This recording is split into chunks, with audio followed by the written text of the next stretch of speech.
Imagine for a moment that the entire universe is a vast ocean of infinite possibilities, a place where abundance flows like a crystal-clear river, waiting to be discovered by those brave and wise enough to dive into its waters. The Metaphysical Secrets of Abundance by Harv Eker is a gateway to that unknown world, where the invisible laws governing prosperity and success are revealed before your eyes. Throughout this text, you will journey through powerful metaphysical principles, uncovering ancient secrets that, once understood, have the power to transform your life and unlock your full potential. It is a call to reprogram your mind, to shed limiting beliefs, and to open yourself to the abundance that has always been within your reach, but perhaps you didn't know how to tap into. Prepare for a fascinating journey toward a future filled with prosperity, success, and inner peace. Welcome to a world where anything is possible. The thing standing in your way is the feeling of lack, desperation, confusion, and the inability to master the market of life. More often than we think, we get in our own way by placing obstacles, harmful ideas, and strange resentments in our thoughts, things we need to overcome to reach the ultimate reward. Start by reminding yourself that there is an abundance of money all around. We have been programmed by the system to believe in scarcity and lack, and to accept uncertainty as normal. The truth is, it is not. Money is good. Greed is not. However, there is no reason why you cannot be rich, extremely rich in fact, and still be profoundly spiritual, a wonderfully generous person, aligned with the divine force, with a big heart and compassion for everyone you meet. We live in challenging times. Markets have become more volatile, governments more regulatory and greedy with the wealth of their citizens. It is time to revisit the laws of money. In these changing conditions, it is easy to lose sight of the fact that we live in an abundant world, that the laws of money and flow are eternal and natural, and that nothing has truly changed. Abundance is our birthright. In this work, I will reiterate the fundamental laws and principles of abundance. They are expressed in such a way that they can be quickly and easily understood and absorbed. These are the laws of money, meant to remind us how to effortlessly align with flow and abundance. Money is energy, your life is energy, and you are a physical body, a personality shaped by a collection of memories. But at your core, you are a feeling. That feeling has a spiritual identity. It is your soul. Money is also a feeling of wealth, security, flow, and success. Sometimes, money can evoke a feeling of importance and being special, a sense of power. Throughout history, philosophers and great religious leaders have taught that there is a divine abundance constantly flowing through our lives. We are loved and provided for. Money is simply a symbol of the infinite kindness and compassion that gave us life. We intrinsically know how to navigate physical life. This knowing is God-given and natural. In this work, I outline the 10 commandments of money. This is not a lecture, but rather an exploration of the psychological aspects of aligning with money. You will also find the deepest metaphysical secrets about abundance developed here, what some call the inner game of money. These are the subtleties known only by a few, often overlooked because they are not immediately obvious. Each of us must look within to understand the flow of money in our lives. It is one of the greatest lessons on the earthly plane, alongside physical balance, love and compassion, interpersonal relationships, and the other experiences we collect in life. Money is important. First, because we obviously need to eat. Second, because as divine spirits, we have been given a body freely, and we are spiritually tasked to take that body on a journey through the earthly plane to accumulate life's experiences. Mobility is important. It gives you the means to embark on this inner journey, to bring forth your true power. From that personal power, all the money you will ever need flows. At the end of your life, with all its triumphs and beauty, you are simply a collection of memories you've acquired. Those memories form your spiritual identity, your soul. They express an infinite sacred feeling, and that composite feeling, the story of your life, is the true you. It is eternal because within it lies the divine spark of God. Through the centuries, money has had a bad reputation. It has been associated with corruption and the misuse of power. The perception has grown that the rich, in some way, deprive the poor of wealth, and that if you become rich, you disconnect from love, kindness, and God's strength. This, my friends, is not necessarily true. I genuinely believe you can be both rich and spiritual, and that with your abundance you can create love and compassion, using your wealth to empower others so they too can accumulate money, each spreading their wealth so that everyone can collect the experiences they need to become competent in the ways of life, to transcend and grow wise. In John Randolph Price's book, The Abundance Book, he wisely reminds us of the philosophies and religious systems of antiquity, including the concept of self-sufficiency. Ideas of harmony, peace, and abundance are common to all cultures. Price quotes 9 passages from the Bible, affirmations of abundance, such as, "Beloved, I pray that you may prosper in all things," 3 John 1:2, and, "But remember the Lord your God, for it is He who gives you the ability to produce wealth," Deuteronomy 8:18. Most of us do not remember these quotes. We only remember, "Money is the root of all evil." But the true quote is, "The love of money is the root of all evil." Money itself is a symbol of appreciation, a gesture of goodwill and compassion. It is only the negative emotions surrounding money that are bad: greed, avarice, an obsession with power, and so on. Money is neutral. It is simply a solid form of energy, a form of light. And light, of course, is also neutral. It can illuminate a church as well as a torture chamber. In the early Christian era, the church sought to control people's ideas of self-sufficiency, and the unity of all things was removed from scriptures and religious teachings. Self-empowerment and independence were seen as threats to religious authority and feudal control over common people. But times have changed. Price points out in his book that the transcendental movement has reclaimed, in just about a century, the concept of abundance, harmony, and the unity of all life. It began with Ralph Waldo Emerson and early theosophists, followed by Mary Baker Eddy, the founder of Christian Science, and those who formed the New Thought movement. Each contributed to re-establishing the spirituality of self-empowerment. John Randolph Price highlights the idea that the spiritual empowerment of the individual moved from tentative beginnings to broader acceptance, finally emerging as a great spiritual light. This has been carried through the decades into this century by key teachers such as Charles and Myrtle Fillmore, founders of Unity, Nona Brooks, founder of Divine Science, and Ernest Holmes, founder of Religious Science. It was these brave pioneers who laid the groundwork for the new age of enlightenment and new thought to take root and permeate modern society. The ideas of self-sufficiency, abundance, and enlightenment are no longer threatening to many. People now realize that they are responsible for their own empowerment. They see that taking responsibility is a spiritual act. It allows each person the freedom to become something more. For that to happen, people need to be brave and accept the idea that they can control their own lives. Accepting responsibility is uncomfortable because, within that idea, the true individual is born. It's the only solution to society's problems. Waiting for someone else to fix our lives is foolish. After all, it would require 6 billion individual solutions. In the past, we were manipulated and shamed into believing that the individual was not important, that all power and control over our lives should be handed over to authorities who would act as custodians of the collective welfare.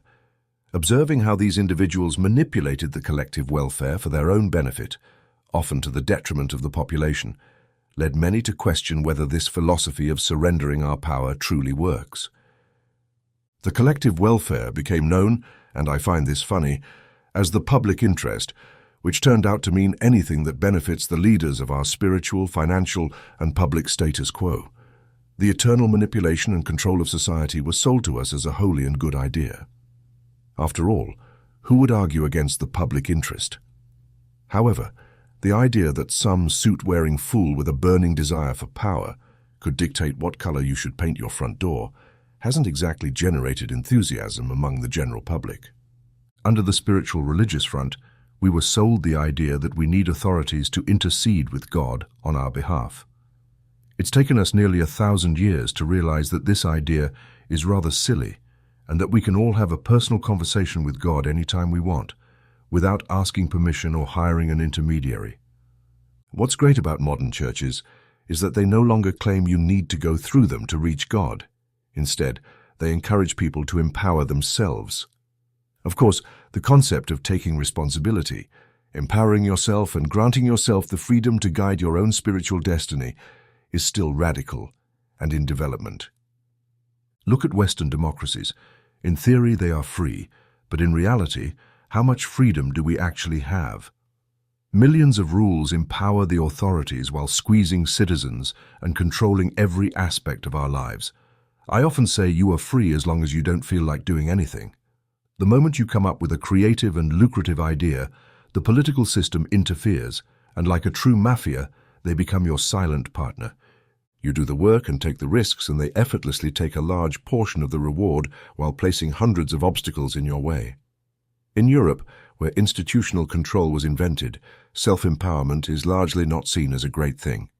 The idea that you might want to make money, have abundance, and direct your own life is still viewed as brutally selfish and rather distasteful.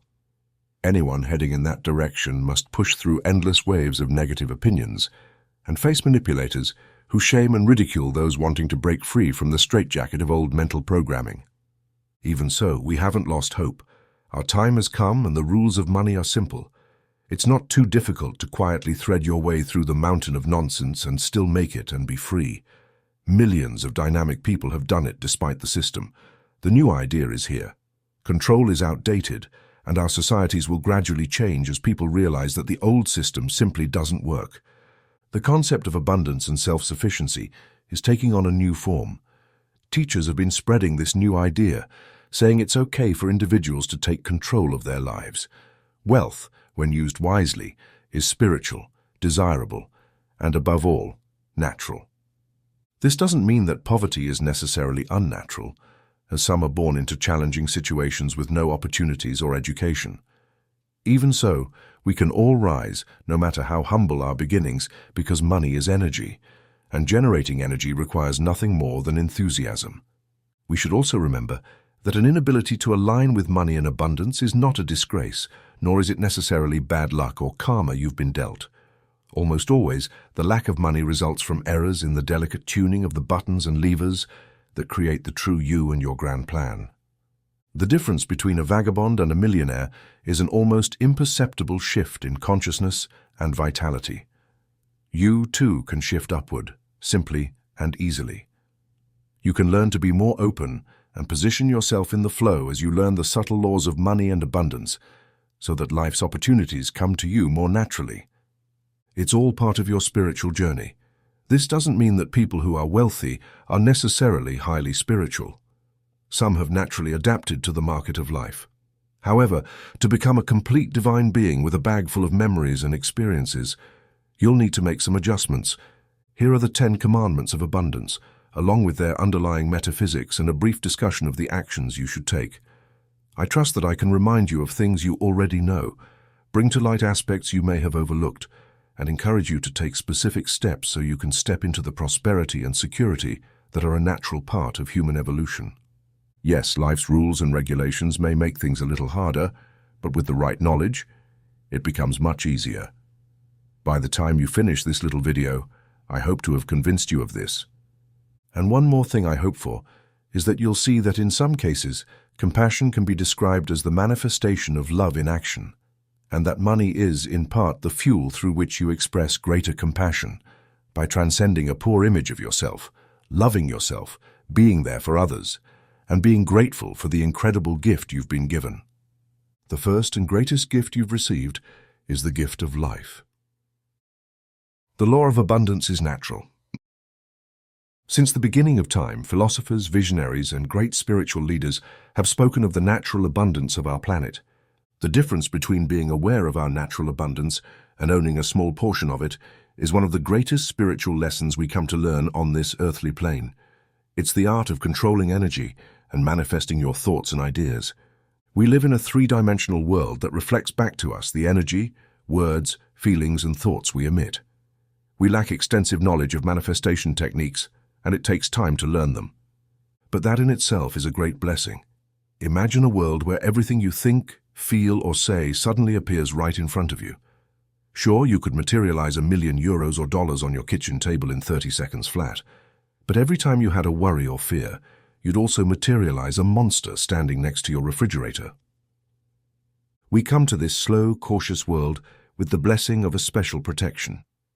We can have thoughts and feelings that don't instantly materialize in front of our eyes. So the fact that you can't manifest money instantly might seem like a setback, but it's part of a greater protection that allows you to learn the art of manifestation without getting hurt in the process. It's not hard to see the abundance of our planet. Just look at the fruit-bearing trees, the sheer exuberance of life. We know that money is not scarce, and that abundance is natural. Buckminster Fuller calculated that if all the wealth in the world were divided equally among all citizens, each of us would be a millionaire.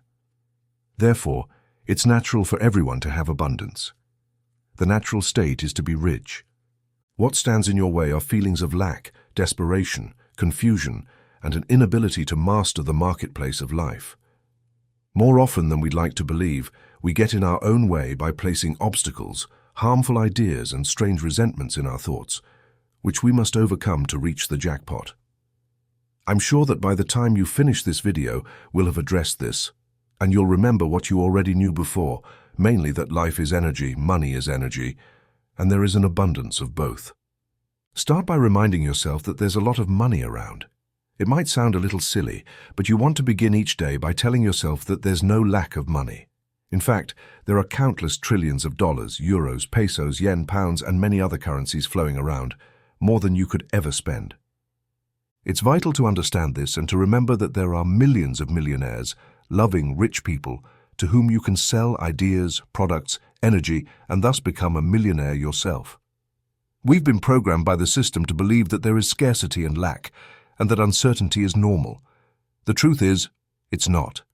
This idea is a psychological fraud designed to control people and keep them in line by keeping them in fear, which is why most people are suffering from limited mental programming and simply don't understand how much money is truly available to anyone willing to step forward and receive it.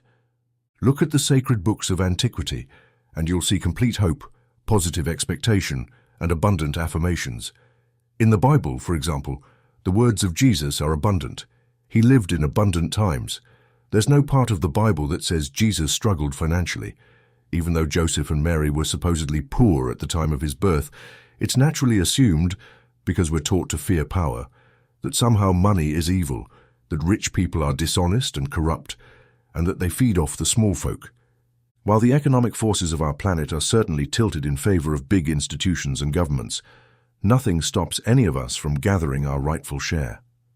It's hard to align with money if you think it's evil and dirty, but once you start to understand that money is neutral, that abundance is natural and spiritual, it becomes easy to see that having money doesn't necessarily deprive someone else of obtaining it.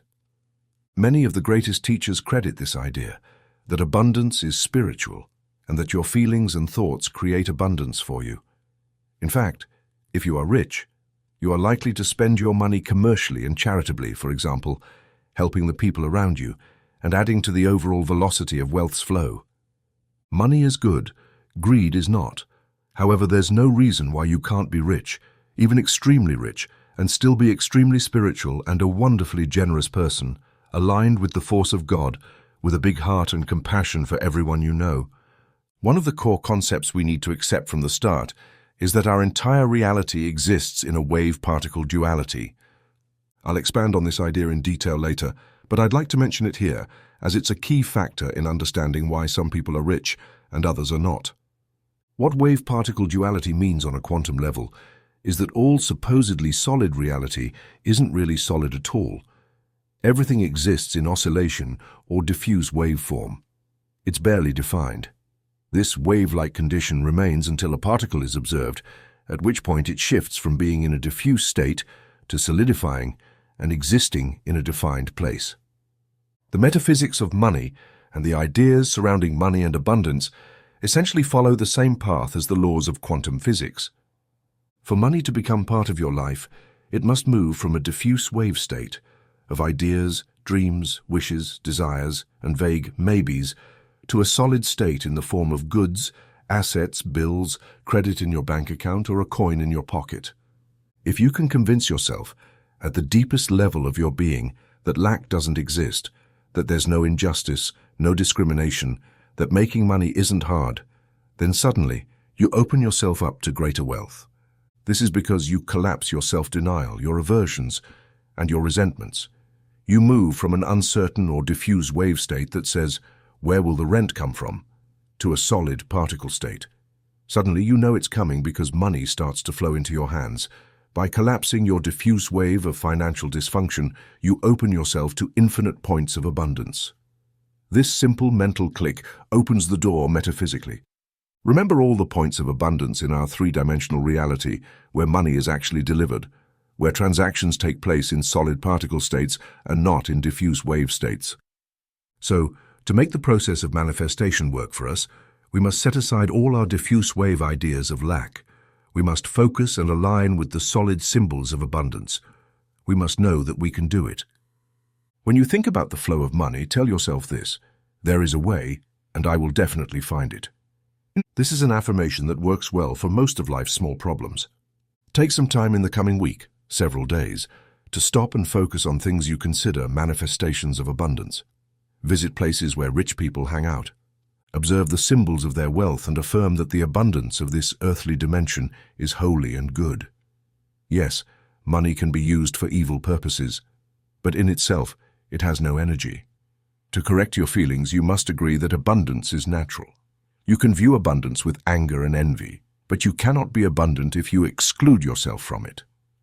When you see someone in a limousine wearing fine clothes, if you consciously or unconsciously say, "What a pig," or "That lifestyle is not for me," or "Poverty is holy and good," you are denying your potential. It is not easy for most ordinary people to see extreme manifestations of wealth and align with the idea of having it. The ego is deeply caught up in jealousy, incompetence, and judgment. We see a palace and say, "That's not my kind of house." We see expensive things and say, "That's too much for me." Being abundant is easy, but first you must align with your feelings. It's not vital to instantly visualize yourself in a presidential suite or a five-star hotel, as long as you don't deny the possibility. In other words, you might say, "I don't need to stay at the Grand Hotel, but it's something I could definitely do someday. It's certainly something that gives me joy knowing it exists. Moreover, I'm happy for the people enjoying the presidential suite right now." This way you shift from a negative affirmation that money is bad and poverty is holy to the idea that money is neutral, abundance is natural, and it is God-given. Recognizing abundance as a daily affirmation is part of your disciplined action plan. Start noticing the plum tree laden with fruit, contemplate fields full of wheat, meditate on the infinite rows of vegetables in the supermarket, accept the warmth of the sun as it rises each morning, and connect with the childlike wonder within you.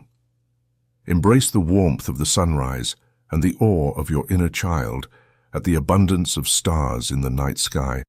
In this life you have worked, helped others, cared for people, and generated positive energy, much of which you weren't paid for, simply because you didn't expect to be paid for kindness.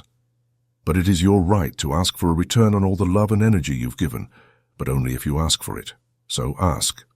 Say to the universe, "I have done this and that, worked diligently on myself and helped others.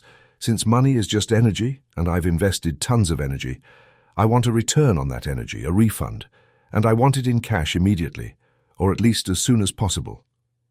Add a prayer that you love and believe in yourself, that you love and believe in others, that you know the world is abundant, and that you feel worthy and deserving of a cash refund. Light a candle, place a note beside it, and visit this sacred point every day, reflecting on the imminent arrival of your refund. Do this until your refund appears, reaffirming your intentions and replacing the candle weekly for as long as needed. It's okay to leave these candles burning all the time. Just make sure they are in a safe place and expect a surprise. You'll be amazed by the results. The law of flow. Everyone can mentally accept the idea that abundance flows. We see it daily, flowing or not flowing. The trick is to stay in the flow. But first, let me remind you that having a positive attitude is almost obvious. The more you complain and affirm that you don't have enough money, the more it slips out of reach. It's incredibly frustrating, but when it vanishes, it becomes a negative affirmation of how unfair the system seems to be. Of course, it's not unfair, it's simply energy in motion, responding to feelings. To everyone who has, more will be given. To those who don't have, even what they have will be taken away. So the first rule of flow is to constantly remind your mind that you are rich. There are many manifestations of wealth that aren't necessarily monetary. Love, friendship, nature, sweet sensations, and pleasant emotions. Wealth is a way of seeing life. So tell yourself, I want to see the world through the lens of its riches. Remember, your subconscious mind, the driving force of your soul, doesn't know if you're rich or not. If you tell it you're rich, it will take it as the absolute truth. You need to believe in luck, flow, and goodness, even when your financial situation seems grim. Regardless of what you think about affirmations, you can affirm your abundance and good fortune even when things look a bit risky. Even the poorest person has something to be grateful for. Affirming your abundance is an act of gratitude and humility, as well as a way to keep yourself in the flow. People struggle to understand the flow because they can't distinguish between effort and struggle. So they come up with an idea, and everything tells them it won't work.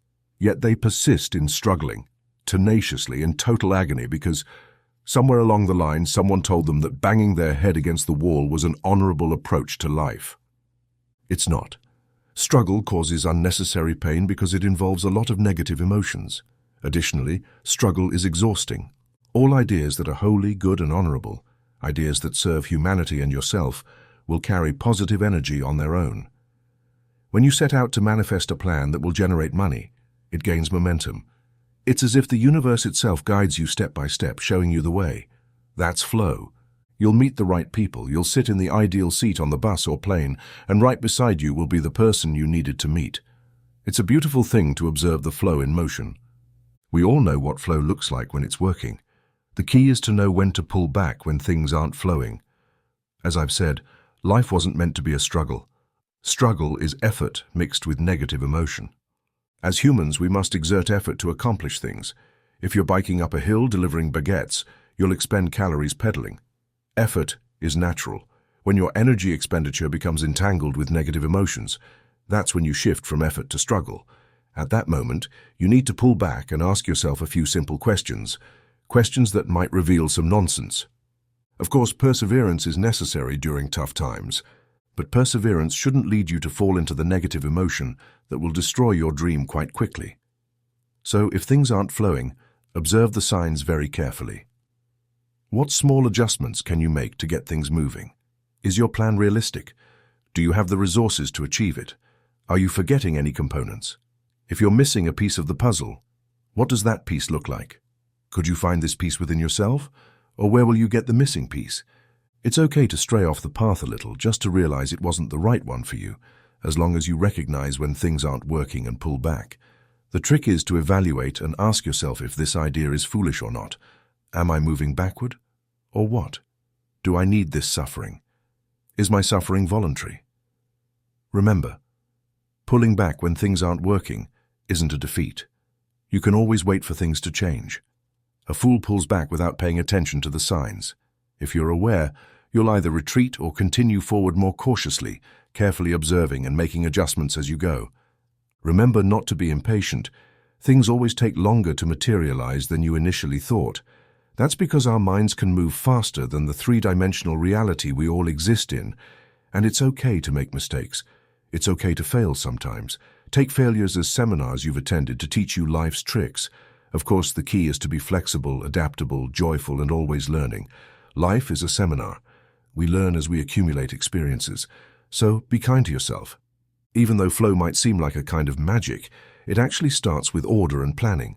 It's much easier to experience great fortune when you're organized, prepared, and capable of receiving the abundance meant for you. So ask yourself, am I ready? If someone showed up right now with my special opportunity, could I respond? Am I flexible? Can I move and act in an instant? Flow is energy in motion. You have to become the embodiment of energy in motion, dynamic and adaptable.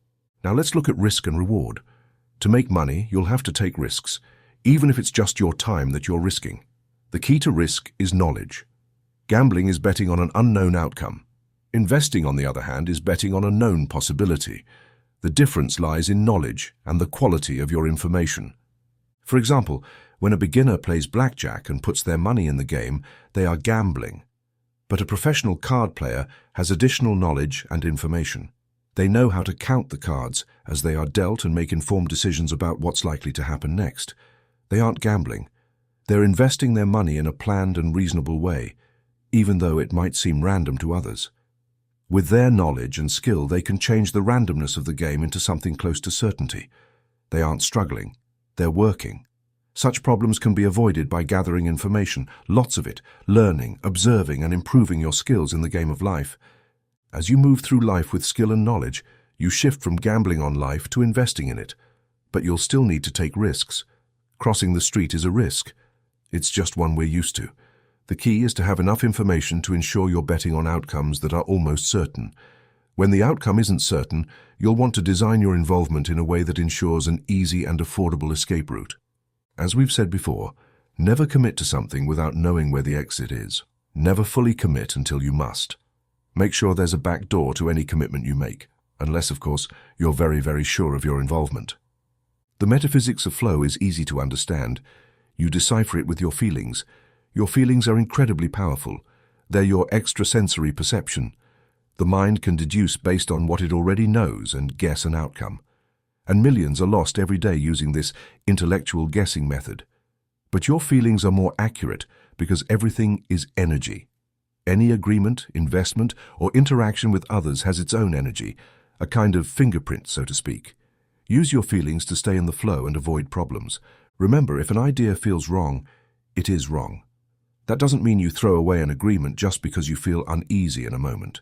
It simply means that if there's suddenly an energetic shift and you're in tune with your feelings, that shift should alert you when something feels off. Stop, notice it, and take action. Your feelings guide you away from trouble. Half the key to making money and staying in the flow is avoiding deals that don't work, just as much as it is about successful deals. The deals you walk away from will make you wealthy, just as much as the deals you pursue. So put your feelings into everything. Meditate and become a satellite full of subtle feelings. The way to build your sensitivity is to ask, and ask. Constantly refer to your feelings to confirm your direction. If you're in a meeting, mentally reach out to the other people there and imagine your arm gently touching their heart. Then mentally pull your arm back quickly, clear your mind, and ask yourself, how does this person feel? Nervous, arrogant, angry, excited, corrupt, confident, loving, kind, and so on. Your first impression will be the correct one. Energy changes constantly, so you'll want to stay aware, especially when dealing with others. How does a situation or person feel at this moment? How is it different from the last time I checked? Is this contract I'm considering real, or has something changed? What's the advantage? What's the disadvantage? Is the disadvantage much bigger than the advantage? Is this risk worth taking? Then ask yourself how you feel. Are you happy and comfortable continuing with this, or is something bothering you? Staying in the flow is simply a matter of staying close to your feelings. The struggle comes from a lack of self-awareness and poor quality information. It also stems from the inability to turn around when the energy of a particular path has been exhausted. Stay in sync. Be aware. Turn around and change, and never get involved in something without an exit. Keep these rules, repeat them as often as necessary, and you'll always stay in the flow. The act of staying in flow is about being alive and aware, ready to step forward without fear. You have to move toward your goal. Do something every day that improves your situation and brings you closer to your dreams. Sometimes that action can be as simple as creating more stability or order in your life, like taking a day to organize your papers. Order itself is a positive thing, isn't it? Rarely do opportunities find you. You usually have to move toward them. Elevate your ability to stay in the flow by stepping out, talking to people, and building connections. Get out of your safe and comfortable spot. Push yourself beyond your comfort zone and extend yourself outward. This is how the force of flow ignites, by generating energy every day, being dynamic, so that the universe at large can activate its magnificent laws and deliver even more energy to you. Try this. As you physically move toward your goals, through actions, for example, simultaneously clear a path on an internal level by sending love and light ahead of you. If someone is standing in your way, like your boss, start each morning by sitting quietly and visualizing them in your mind's eye. Bring them close to you, face to face. Take a deep breath and exhale toward their heart. No matter how antagonistic you may feel toward them, send them love and light. Do this ceremoniously 11 times. They will change. You'll see. If you need them to step aside, don't wish them harm or ill will. Just do this. After you've completed the 11 breaths, visualize them as very small, standing in the palm of your hand, about 1 centimeter tall. Then bring your hand close to your mouth and blow a small, sharp breath that literally blows them away, saying, "I release you with love and light. Go in peace to your highest good, but go." Using this method, I got rid of a troublesome tax collector who had been bothering me for 18 months.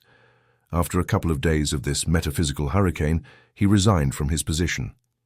The next person assigned to my case was so overwhelmed, confused, and stressed that they closed my file without objection. For example, if you have an important meeting today, breathe into the location, if you know it. Visualize it in your mind's eye if you've been there before, or imagine the people and the meeting if you haven't. Breathe 11 times and send love and light to that location. Remember to alert your mind to the approximate time of the meeting. So say, "I'm projecting this love and light to such and such a location." Use your inner power as well as your outer strength. That inner power generates positive energy ahead of you. It clears away shady people and helps bridge the gap between you and money. This is the law of money and distance. To be abundant, we must be close to money. Too often, our relationship with money follows a push and pull dynamic of love and hate, similar to our personal relationships. Sometimes a marriage or interpersonal relationship may seem united on the surface, but is quite distant on an emotional level. It could be because one partner is pushing the other away, both are pushing each other, or they're quietly angry with one another. You need to examine the distance between you and money. Are you close to it, attracting it toward you? Or are you moving away from it, pushing it further away? Naturally, the closer you are to money, the more likely you are to receive a lot of it. The law of distance is divided into 3 categories: emotional, intellectual, and physical distance. Let's talk about emotional distance first. If you have subconsciously established an emotional distance from money over the years, and if that distance is deeply rooted in your mind, layers of anti-money energy may develop around you like the skin of a rhinoceros. It's an energy bubble that disempowers you, denying you access to money. In a strange way, these anti-money layers are trying to protect you from acquiring money. They are established over the years, probably through feelings you've held, as we discussed earlier, but mostly sustained by how you feel about yourself. One example is self-hatred. If you don't respect yourself, it will be difficult for others to value you. People will always undervalue you. If, for instance, you've always felt like an outcast, you're excluding yourself from the marketplace of life because you've excluded yourself socially. You'll always find yourself arriving too late for the real money, just as the ship is leaving, because your energy isn't inclusive enough. By being unable to include yourself, you find a subtle way to deny yourself the very thing you desire. Meanwhile, you'll still be chasing, trying to achieve it, but unable to do so. This way, you can feel good about having made the effort. You can fool yourself into thinking you tried hard, but deep down, you have your internal sabotage program ready to do its job. It's the mind's false way of backing itself up, saying it tried hard. "I'm honest and good, I just missed an opportunity. Bad luck, it's not my fault." You see yourself as an honorable struggler, denying any responsibility for the outcome. Many believe that asking for money is profane or wrong. Many won't even admit they want the money they're asking for. It's strange. Our society is pre-programmed to keep us all poor. We don't have to ask for oxygen, and money is a kind of oxygen. You can't operate under the idea of, "If I don't breathe, will you love me? If I don't charge you, will you accept me? Will you consider me holy and good, a good person?" If asking is a problem for you, practice, practice, and practice. Start with your bathroom mirror. Imagine your clients, your boss, or whoever is in front of you. Imagine them asking, "How much do I owe you?" Watch yourself pause and really double your price. Hear yourself saying without any shame something like, "That'll be $50, €100, or 1,000, or whatever comes to mind, and thank you." And look at your outstretched hand, ready to receive your self-worth in the form of a solid particle. Once you realize that the emotional distance between you and money may have occurred because you acted against yourself in the past, disempowering your opportunities and creating distance, you can easily make a mental shift and start including yourself. Something good to do as part of your abundance affirmations is to include yourself socially. Go to street parties, show up at the dance, attend church, seek out people, and make a discipline of including yourself. Remember that the more people you meet, the easier it will be to make money. People are the guardians of the planet's wealth. Meeting people is almost as good as money in the bank. If you've created an emotional distance between you and money in the past, take a moment to reflect on what those emotions might be. Write them down and really observe them to see where they came from. Then realize that all you have to do is change your mind and act on that change by getting on the horse. At the same time, you need to discover how that anti-money protection bubble has been built around you. Some of it is shame, as I've mentioned, but most of it is suppressed anger. Once you identify the feelings you've suppressed, you can begin to take responsibility for them. Once you realize you're angry, you can release it. Hit the pillows with a bat. Rant, shout, scream if you can. Release the anger by saying, "I'm angry because I'm not being paid what I'm worth." Let it go. You can change the situation later and raise your prices, but first, you must release the emotion. You can't get a raise when you're angry. People react to negative energy and they will resist you. They'll perceive, either consciously or unconsciously, that you don't love yourself enough. So why should they acknowledge you?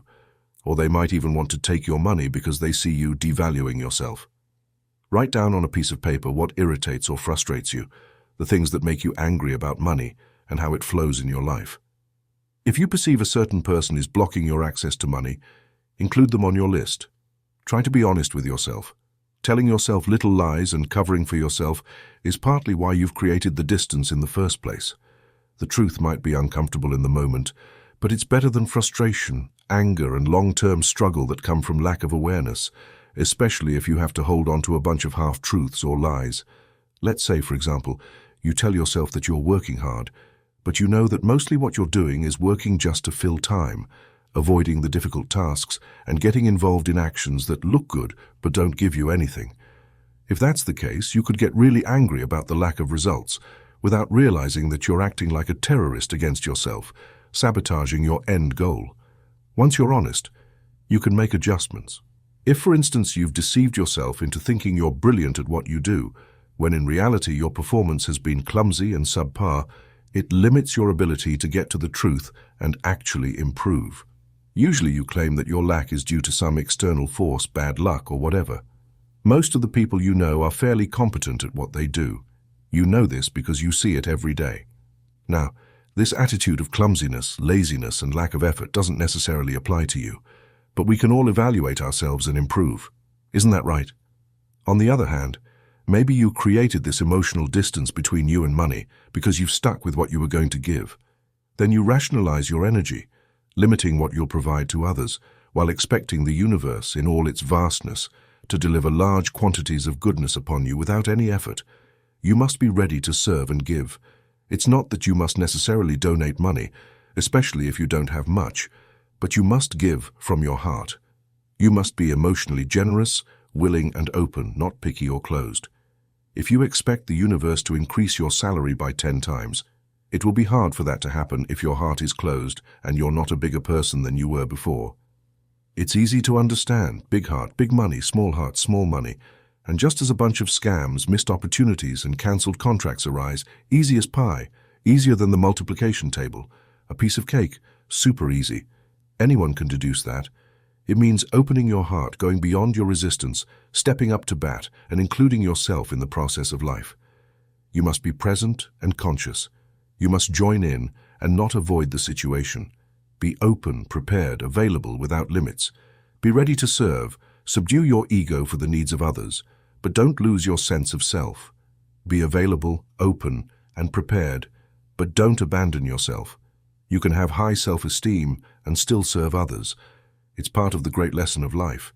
It's the act of going from a limited perspective to an infinite one that says, money is everywhere, and the more open I am, the bigger the potential for me to get opportunities anywhere. Many people resent money because they feel life has been unfair to them, that they've worked hard and haven't received as much as they should, or that they're paid less than others with fewer abilities than theirs. However, accumulating these negative emotions only widens the gap between you and money. Another concept that feeds into this emotional distance is the idea that someone else must provide for you, that somehow the world owes you a subsidy. The world does not owe you a subsidy. You must take care of yourself and provide for yourself. This is the secret to closing the gap between you and money. Instead of blaming others, projecting your worries, shortcomings, or anger about money onto others, start taking responsibility for your feelings. The intellectual distance between us and money usually results in a lack of understanding or knowledge.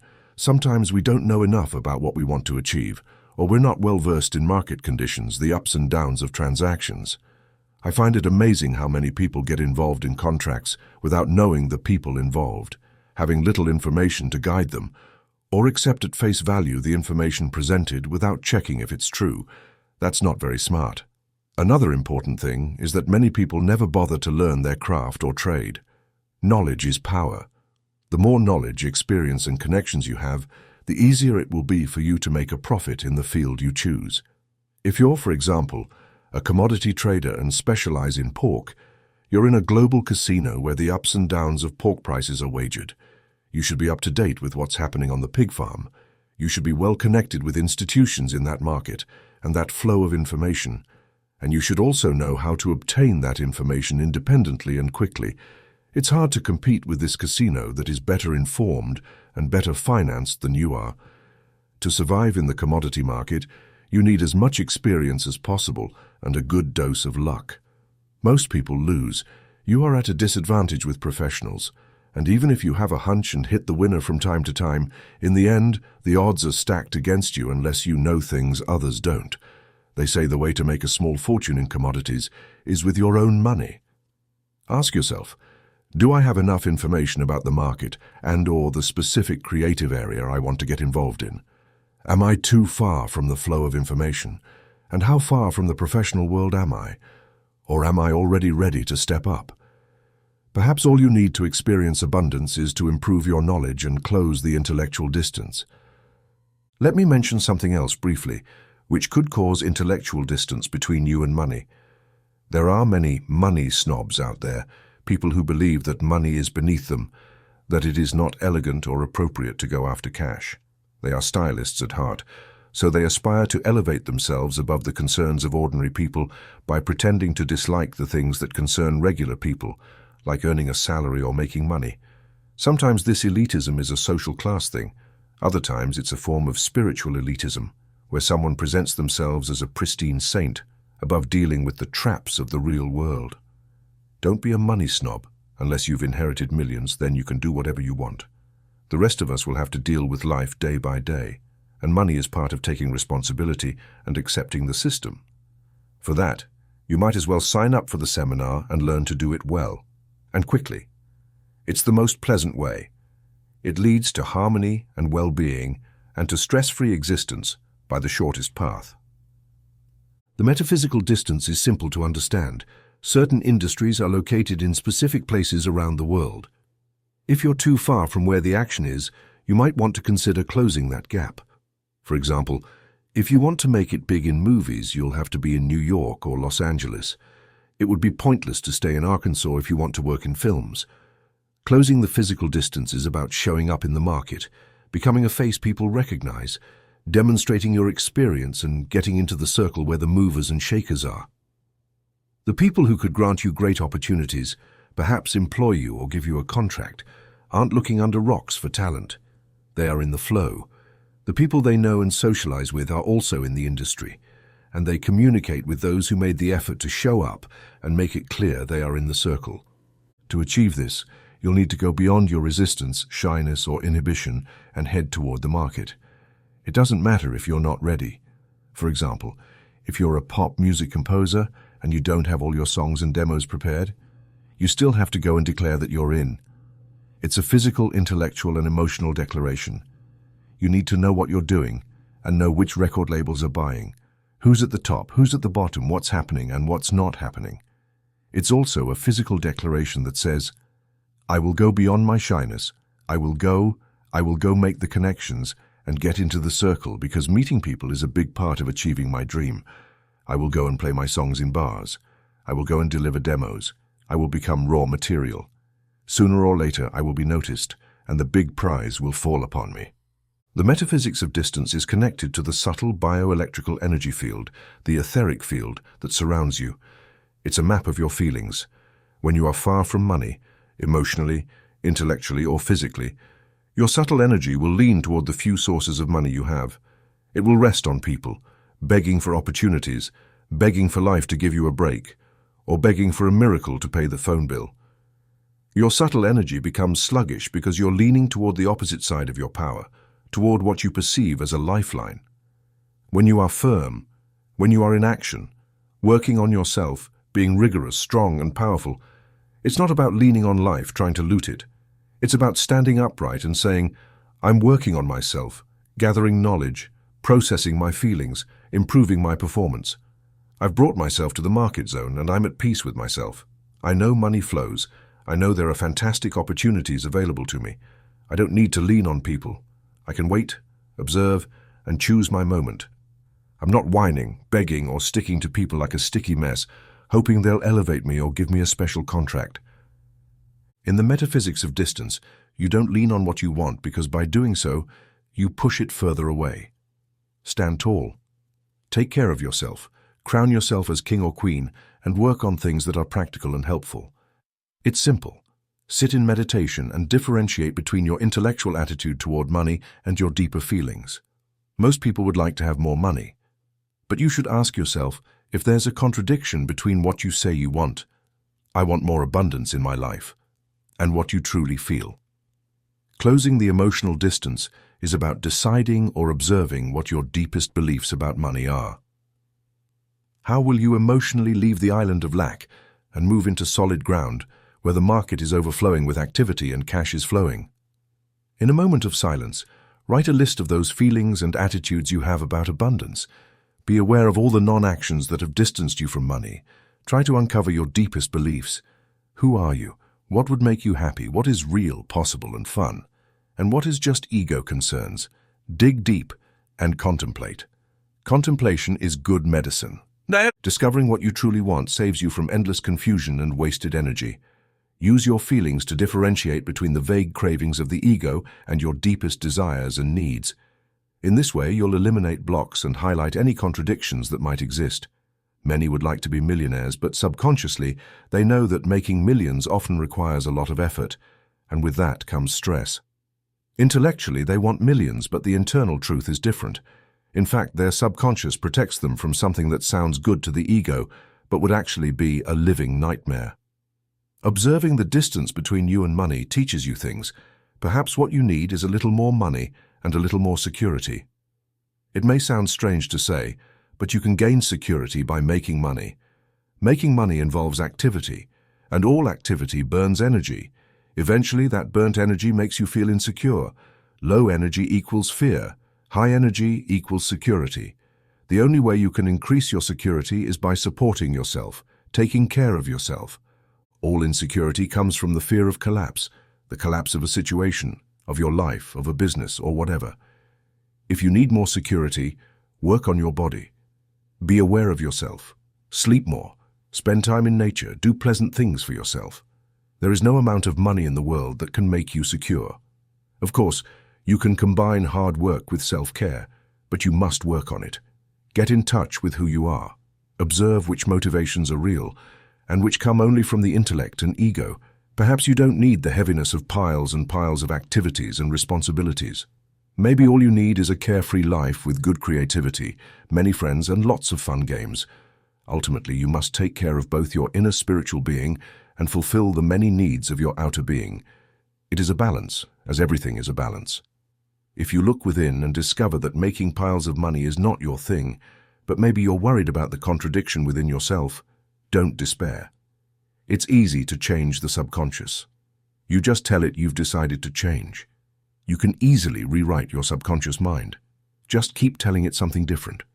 You may need to do this for a few days or weeks, but it's easy to accept a change of mind. It's also easy to see that abundance comes from closing all the gaps. That idea itself gives us a lot of hope and determination for the future.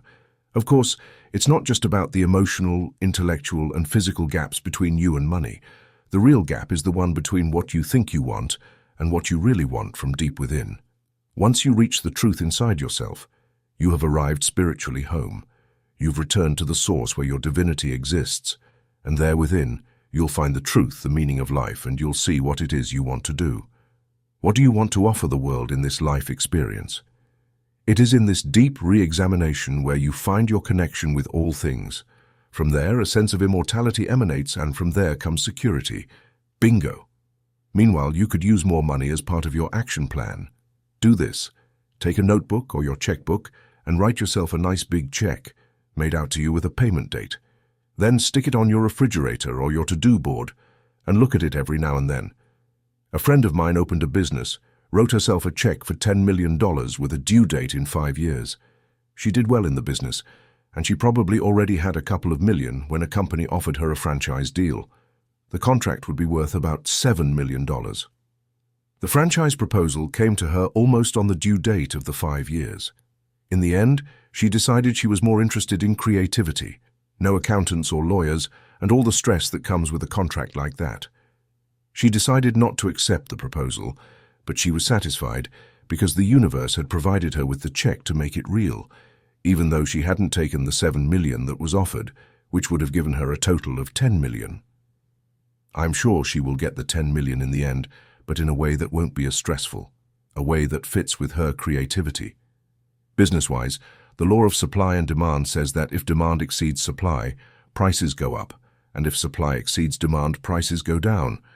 But there are other aspects of supply and demand that are less traditional. Pay close attention. To make money, you must give away your energy somehow to satisfy a demand that exists out there. And if what you're selling is energy, charisma, and enthusiasm, there is no competition, because most others are selling things that have no life, no love, and are boring.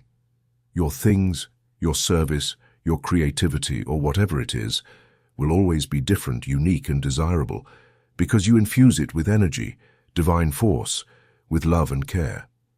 It will excite people and bring them to life. It will carry with it the energy that is part of you that united, that part of you that celebrates life, that laughs and walks carefree, the part of you that honors humanity. Maybe it's just a garden chair you're selling, but your garden chair will radiate light and love. It will be so beautiful that you can place it at the head of the round table, and no one will find it strange, because your chair is a source of light. Energy is easy to sell. Everyone is interested. It makes them feel special, like they are being cared for and safe.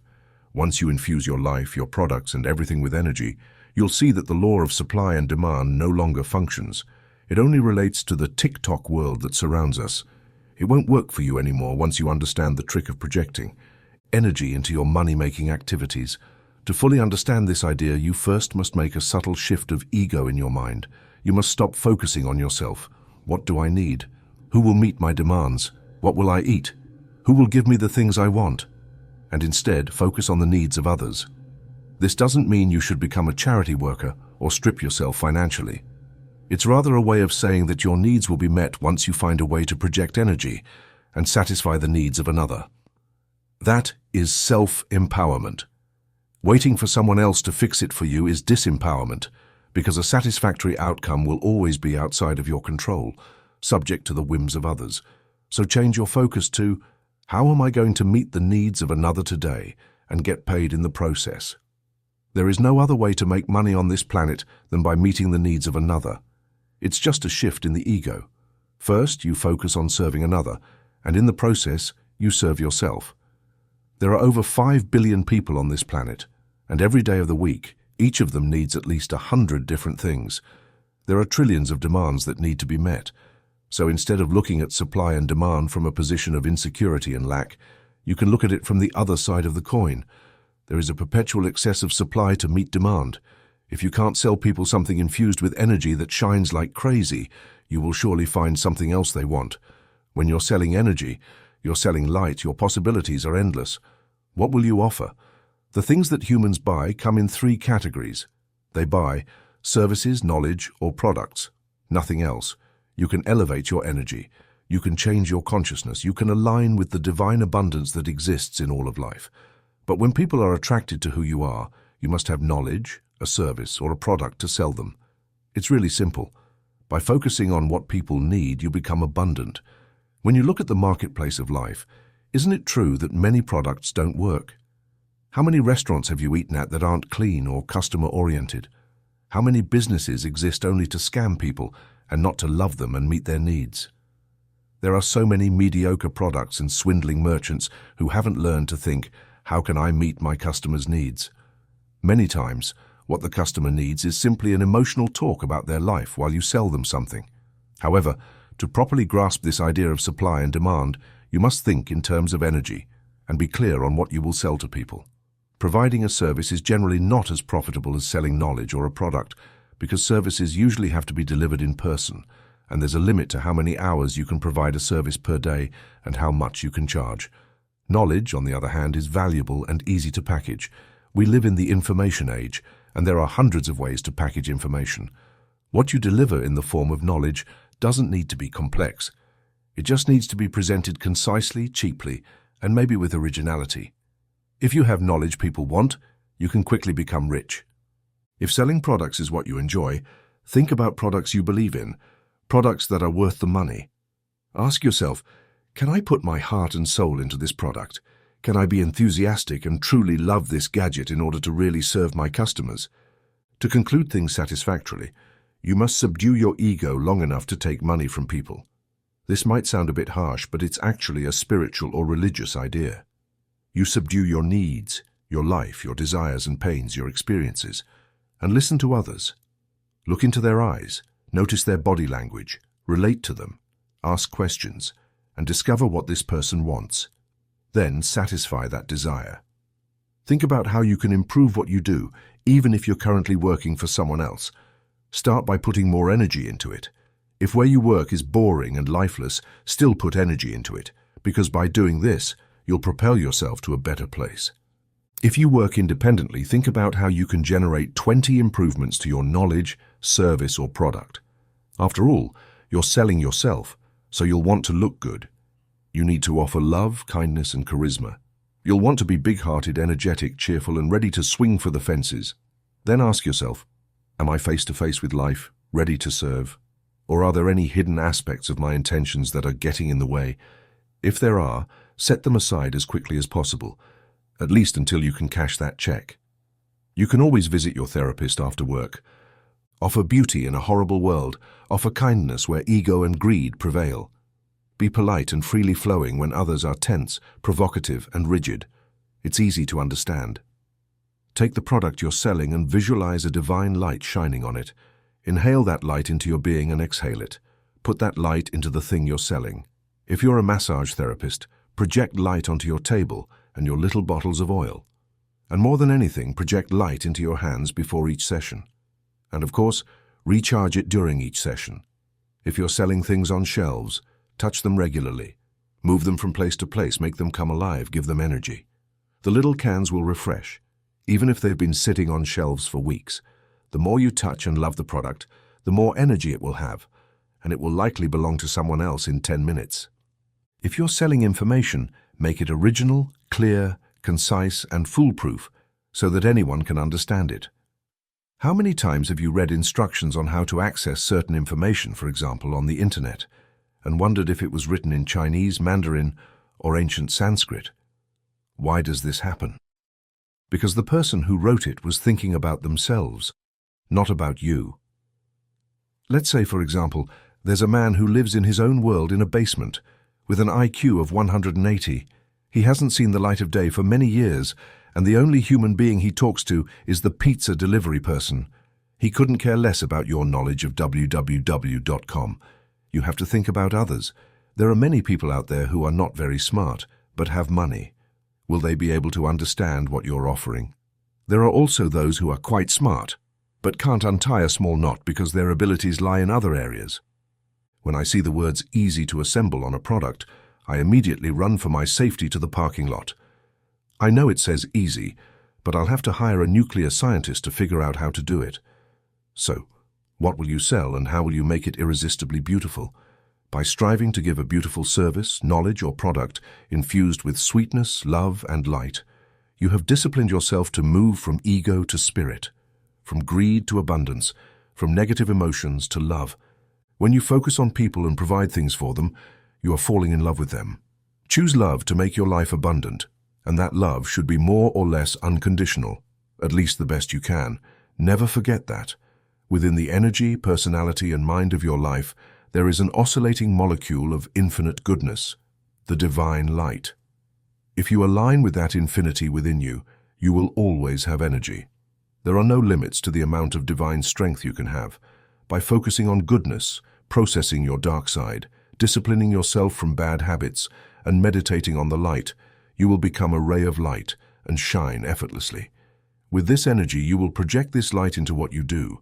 You won't just be sending out apples that are nutritious and tasty to eat, but apples that come with a little bit of your divine strength energy. You will never have to compete once you merge yourself and what you do with the light. Your apples will outsell all the others. It's a matter of calling the light into your life. Give it energy. Visualize light directed at the service you provide. Put light into what you do, the book you're packaging your knowledge in, and feel that the manuscript is bathed in light, or feel that your product is part of the divine force, or like a little manifestation of goodness.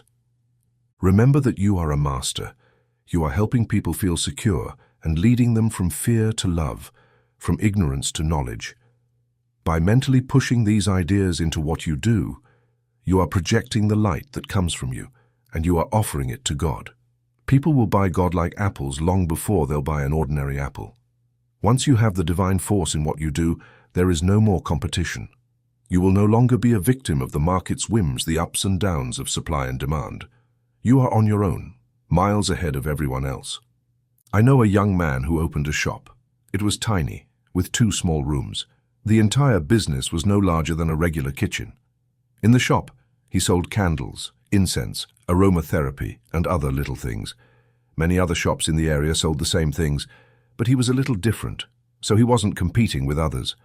The young man was sweet, kind, and loving. People walked in, and he was right there to serve them. He talked to them, made them feel better, and they left the shop with a bottle of Lana Lang extract, or something similar. I'm sure they didn't even know the difference between Lana Lang and Ding-a-ling, but it didn't matter, because they felt secure, good, and cared for.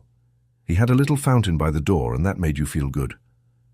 The shop was spotless. The few shelves he had were always full of merchandise, with little cute signs explaining each item. He explained the function of each item. You went in for a remedy for your grandma's arthritis. He couldn't necessarily fix it, but you left with a candle, a book, or something infused with a lot of love. And that lifted your grandma's spirits. Her immune system got a little stronger and she felt better. He sold love, 12 hours a day, 6 days a week. He was humble, kind, and spoke softly. And if he had an ego, it certainly wasn't present during work hours. People loved him. They flocked to his shop. After several years of selling loving little packages, he sold the shop for more than $500,000, an impressive price for a tiny shop. He used the money for another investment, where he did the same thing, giving love and love. Now, years later, his company is worth $3 or $4 million, and it will soon go public.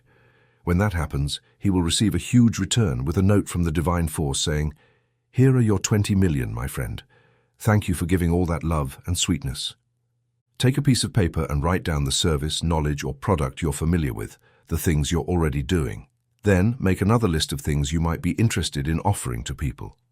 After you've cleaned up your list, look at your products, services, and information packages. And then analyze what others have done in these fields. Ask yourself, is this product exciting? Is it challenging? Is it informative? Does it teach something to people? Does it inspire them and make them feel more comfortable? Does it help them be sexier and more beautiful? What is it about this product that makes it valuable, and how can it be improved?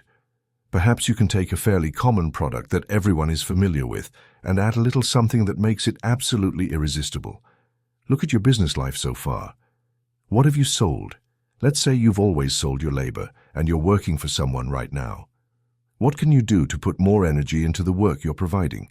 Maybe you say that you get paid the same amount of money whether you put in more energy or not. But that's not the point.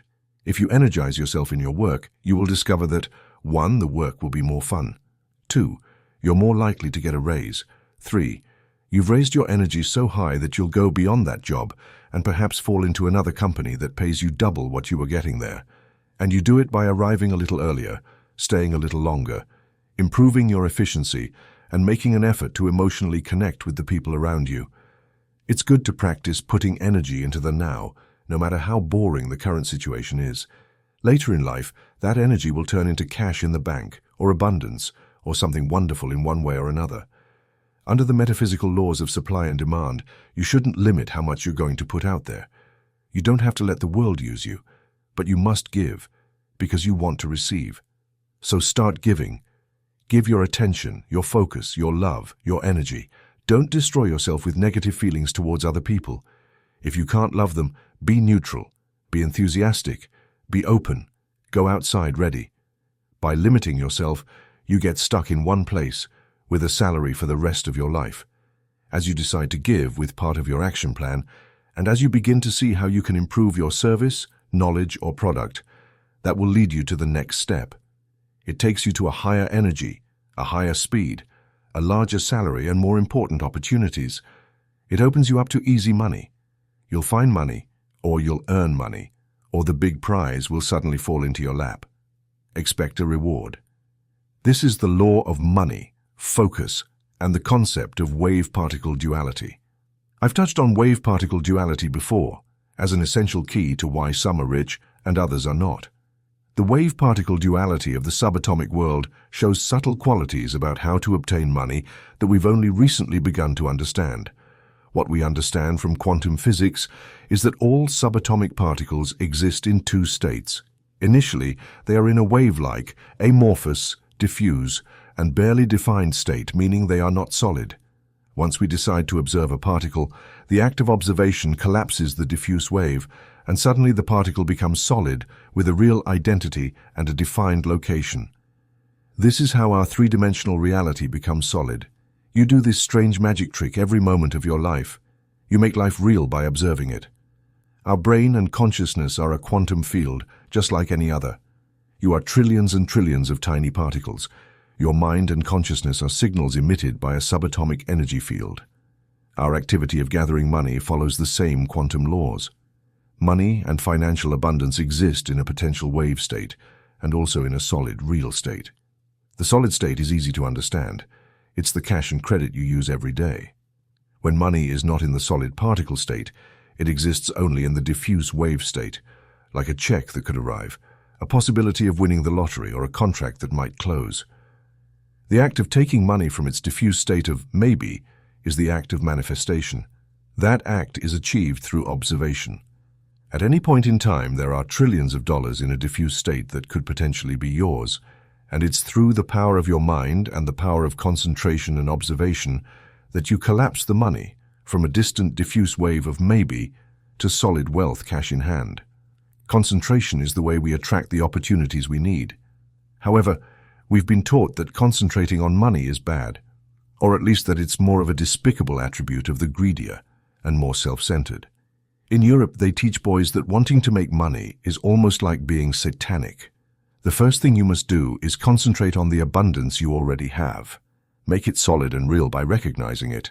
It's easy to overlook the many things we've been given, with the oxygen, the blood running through our veins, the food we eat, the people we know, the love we have for our friends and family, the company of animals and nature, the warmth of the sun, the sustenance of water, the air on the earth.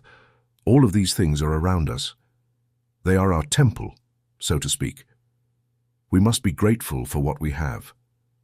The concept of wave-particle duality is understanding that you will act in one of two ways. If you claim that what you have is abundant, you collapse all the negative possibilities of lack. On the other hand, if you are terrified and focus on what you don't have, focusing on the problem instead of the solution, you intensify the confusion. You give power to lack, and your chances of collapsing the diffuse wave into its solid state will become less and less possible. Which brings us back to everyone who has, more will be given. The writers of the Bible were talking about subatomic physics when they wrote that. The metaphysics of wave-particle duality is a bit more complex. It lies in the subtle bioelectric energy that emanates from your body. This energy is often called your subtle or etheric body. This is where your feelings exist. As I said before, you are a feeling, and that feeling or fingerprint of who you are is within the etheric. So part of transforming the way you manage your life, not only from the point of view of abundance, but also about your personal power, requires developing a solidity within that bioelectric etheric field. This strengthening of power can be done in various different ways. One of the fastest ways to raise your energy is to be more disciplined. Take time to exercise, eat well, meditate, pray. Take time to develop order, and time to set a positive expectation. See your life flow. All of these things raise your energy. But more than anything, you must begin to oscillate at a higher level. Oscillating at a higher level means opening yourself to the light and abundance of the divine force that exists in all things. Enter a meditative state and feel the light moving through your subtle body. Keep your meditation simple. Observe the light reaching your heart chakra, moving through your throat and then upwards to the center of your forehead. Feel the light flowing down through your crown at the top of your head. You must know that the light is everything, that you are everything, and that you are the light. Therefore, you can be everywhere. But once the concept of I am light is firmly established in your mind, you leave behind the finite world of the ego's personality, and you enter the infinite world of your spirit. Now you are huge, you are everywhere, and you are eternal. Now feel the entire planet within your heart. Visualize the planet as if it were a small entity orbiting around your heart, spinning and spinning. In this way you are saying, I am bigger than life. I am bigger than my circumstances. I am the divine light, eternal. So I am metaphysically bigger than the limited space of this planet and my everyday needs. It is about standing tall over the entire planet, like a giant statue with the earth at your feet, knowing that you are in control of your life and that there is a magical power surrounding you that will bring you endless rewards. You don't have to understand the mechanism of how it works. All you need to do is know that it works.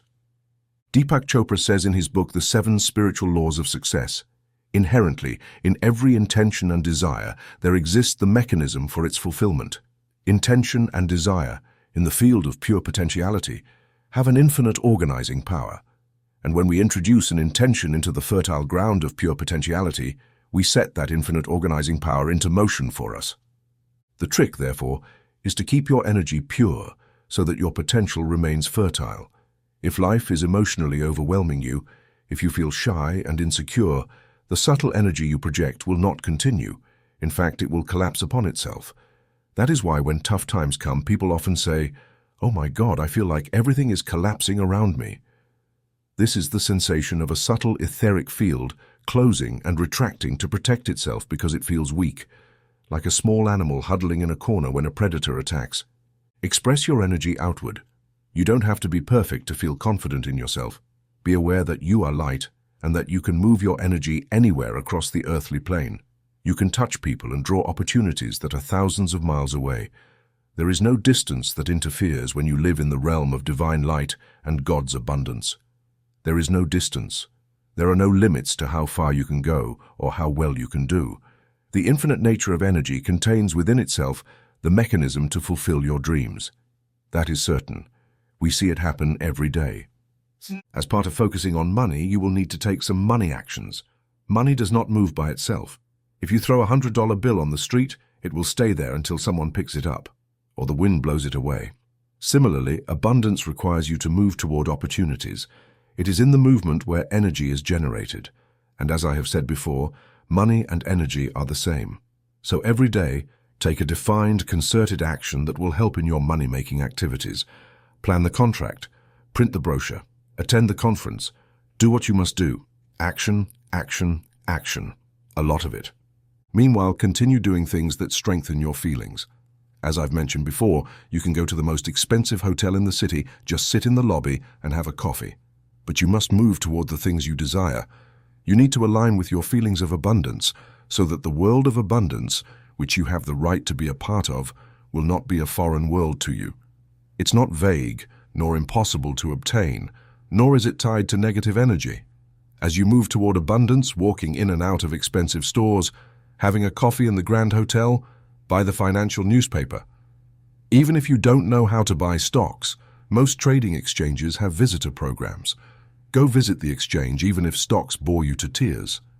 Feel comfortable with the idea that you and abundance are not separate nor different. You are money, and money is you. It is energy. The diffuse wave has disappeared. Now comes the solid particle that you manifest through concentration. You must think in terms of abundance potential as a natural part of your energy, of your subtle body.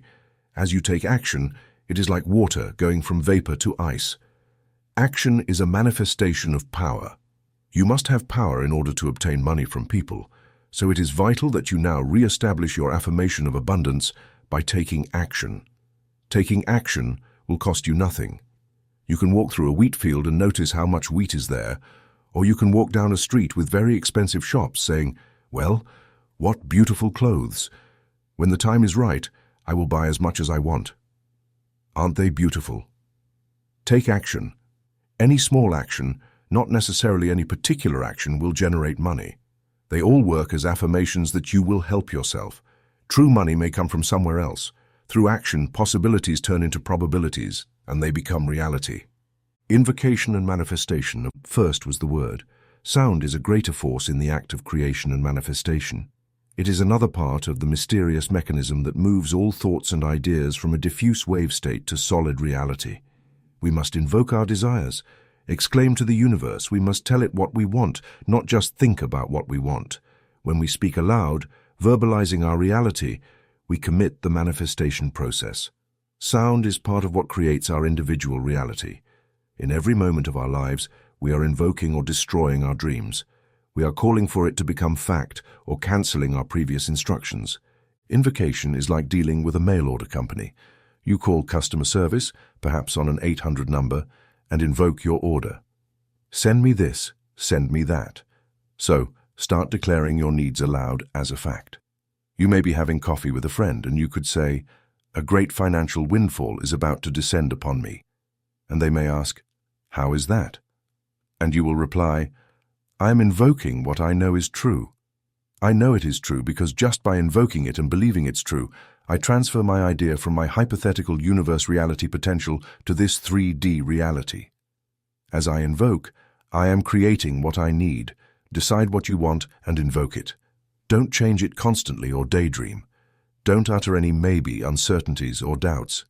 The universe cannot focus its infinite mind on doubts. Either something is or it isn't. Be firm, be certain, be absolutely definitive. Don't say when I get this, or if I get this, or only when this happens, will I be able to experience my dream. Instead, invoke your dream as a concrete fact. Remember that in the realm of infinite energy there is no time. Everything is eternally present. All your dreams are a reality in some parallel universe. By invoking your dream as a concrete fact, you take it from a parallel place and bring it here, right now, in your warm, damp hand, to love it, contemplate it, and enjoy it. The metaphysics of invocation is difficult to understand and explain. I cannot say exactly why it works, or what the true technology behind the law is. It seems that when we give voice to our reality, we not only move the air, but we also move the etheric reality around us. Just as our bodies have a subtle bioelectric reality, the etheric, so does the planet and the environment around us have its own etheric body. That body may be connected to parallel universes, where our hypothetical ideas and dreams exist. When we invoke, we are taking those ideas from the possible hypothetical universes and bringing them here to Mother Earth. What matters is believing in what you are invoking and not saying any devaluing ideas aloud. Keep your dreams safe. Protect their sacred and holy nature by not polluting them with negative waves. Don't get caught up in unproductive gossip or thoughtless criticism. If you say, "This situation is a nightmare," you will be invoking terrible spirits to visit you at night. If you say, "This is horrible," you will be establishing fear and horror in your life. If you say something is a pain in the ass, be prepared for a hemorrhoid attack. Don't complain, and don't let doubt and worry diminish your life and its power. If you're worried about something, don't tell it to others or vocalize it as a fact, because that will solidify it. Instead, look for the way to resolve it. Say aloud that the solution is already a fact. Everything can be changed. Catherine Ponder says in her book, The Dynamic Laws of Prosperity, never underestimate the power of words. You create your world with words, just as Jehovah did in the beginning. If you don't like what you've previously created with words of discord, lack, limitation, and hard times, You can start building a new world of unlimited goodness and prosperity by changing your words of orders and decrees. There you have it. Invoke the word and receive the abundance and happiness that belong to you. Prayer is a form of invocation, especially when we pray aloud. But to make prayer truly work for you, you must make the subtle shift from asking and begging to truly knowing. If you say, "God, send me more money," that is not an invocation. It has an air of uncertainty about it. It feels weak. Invocation requires you to declare your request as already received, and to be sure that your bounty is already on its way, already delivered, and real in a parallel universe, and on its way to this 3D reality we call home. Instead of praying silently, pray aloud, declaring each desire as a concrete fact. Remember, a great reward is about to appear in my life. A very profitable opportunity is on its way to me. A large sum of money is falling into my lap effortlessly, and so on. Invoke, invoke, and you will never be bankrupt. The law of money and the ego. The function of the ego, among other things, is to focus on keeping you alive and giving you an identity. The ego wants to separate you from others, so it is naturally competitive. It believes in and promotes exclusion more than inclusion. The ego needs to feel special, to distance itself and separate from others to feel good, and to go beyond its fears and insecurities. The number one force driven by the ego that fuels this planet, in addition to sex, is money. Money is a symbol of importance, and feeling important allows the ego to believe it is separate from other people. When there is distance, the physical body of the person in whom the ego resides can be observed. As I've said before, at a subatomic level, our reality exists in a diffuse state. It is everywhere and nowhere. It is only when you observe something that it becomes solid. So the ego set out to establish observers. It is one of the ways the ego controls you, keeping you nervous and rigid, imprisoned, brainwashing you to accept its ideas. For most people, it is difficult to understand how that rigidity and fear cause the loss of opportunities. Dismantle your baggage, change your mind about the need to feel important and special, and suddenly, you will be free. After all, what you truly need is a free, happy, and creative life. Looking for admirers and observers is for the weak and insecure. You don't belong in a circus hoping to get attention and a tasty bite. It's degrading and weakening, and spiritually it's something quite ugly. There is no greater abundance than the freedom it offers. Freeing yourself from the manipulation of the ego is transcendence. It is being on the verge of complete enlightenment. What's the point of being enormously rich if you're neurotic and scared?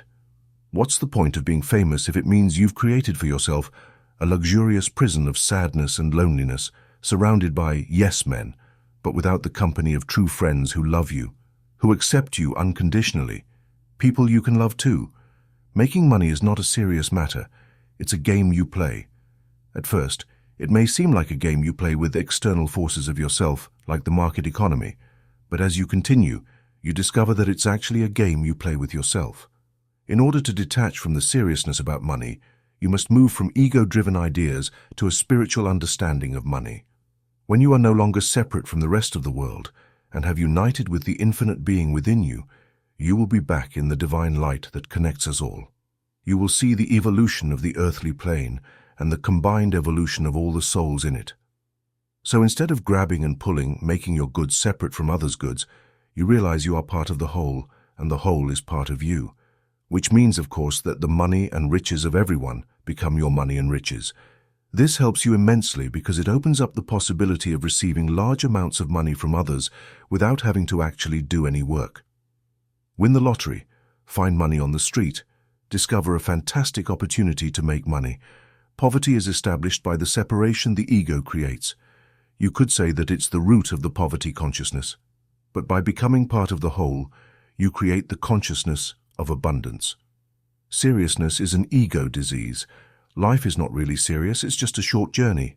Yes, there may be pain, distress, and other negative emotions in your life, but those negative emotions are generated by contradictions of the ego. The ego wants life to work in one way, and circumstances come and contradict it. Our journey on this earthly plane, when seen from a spiritual context, is a completely positive experience. Seriousness distorts your life and disconnects you from your childlike self. The creative power within you is childlike, and creativity equals money. If you deny access to your inner child because you are too serious, you will also block your connection to the divine light and your feminine self. Every talented creator uses their feminine side to create.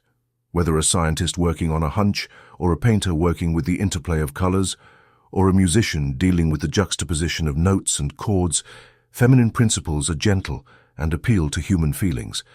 In fact, creativity is the only evidence that remains of our societies that have come and gone. We don't remember the businessmen of Rome or the generals who fought in the Trojan War. Even the kings and queens of antiquity are really uninteresting. What we value is art, architecture, the feelings of ancient societies, what they believed, what they did, the art they left behind. The Colosseum, the Palace of Versailles, the paintings, the good books. Those are the things that have meaning, and that's why they endure. We remember the yin because it's through yin and gentleness that God's forces are expressed. So if you're too serious, relax, my friend. Try to lighten up in life, embrace its childlike beauty. Being too grown up is a very serious and painful experience. Don't get too stuck. The metaphysics of money and ego are simple to understand. You are an oscillation of energy. You are a feeling. If having or not having money is tied to the perception your ego has of itself and to your overall self-worth, your emotions will be on a roller coaster, and that will affect your subtle body. When things go wrong, like when checks are rejected or money isn't flowing, your energy will drop. You'll feel defeated, weakened, and feel less than before. If you're closed off to the ego's perception of life and things go wrong, it will bring discomfort. Somehow you must understand the metaphysical truth of your divine preciousness. This is not a preciousness that you flaunt in people's faces, but rather a silent preciousness. It is the act of accepting your infinite inner beauty. Then, the highs and lows of money will become irrelevant. Reaching that point of view is not a process that happens overnight for most, because everything we have constantly heard tells us how important social status is and how much we are lacking. All advertisements exist to remind you of what you don't have. Their function is to stimulate desire by subtly showing you some inadequacy. Usually, advertisements use subliminal mechanisms of fear. You don't want to be fat, do you? You don't want to be rejected by others, do you? So buy this special food. You don't want wrinkles, do you? And to be alone and unloved? Massage this useless cream on your face. You want admirers, right?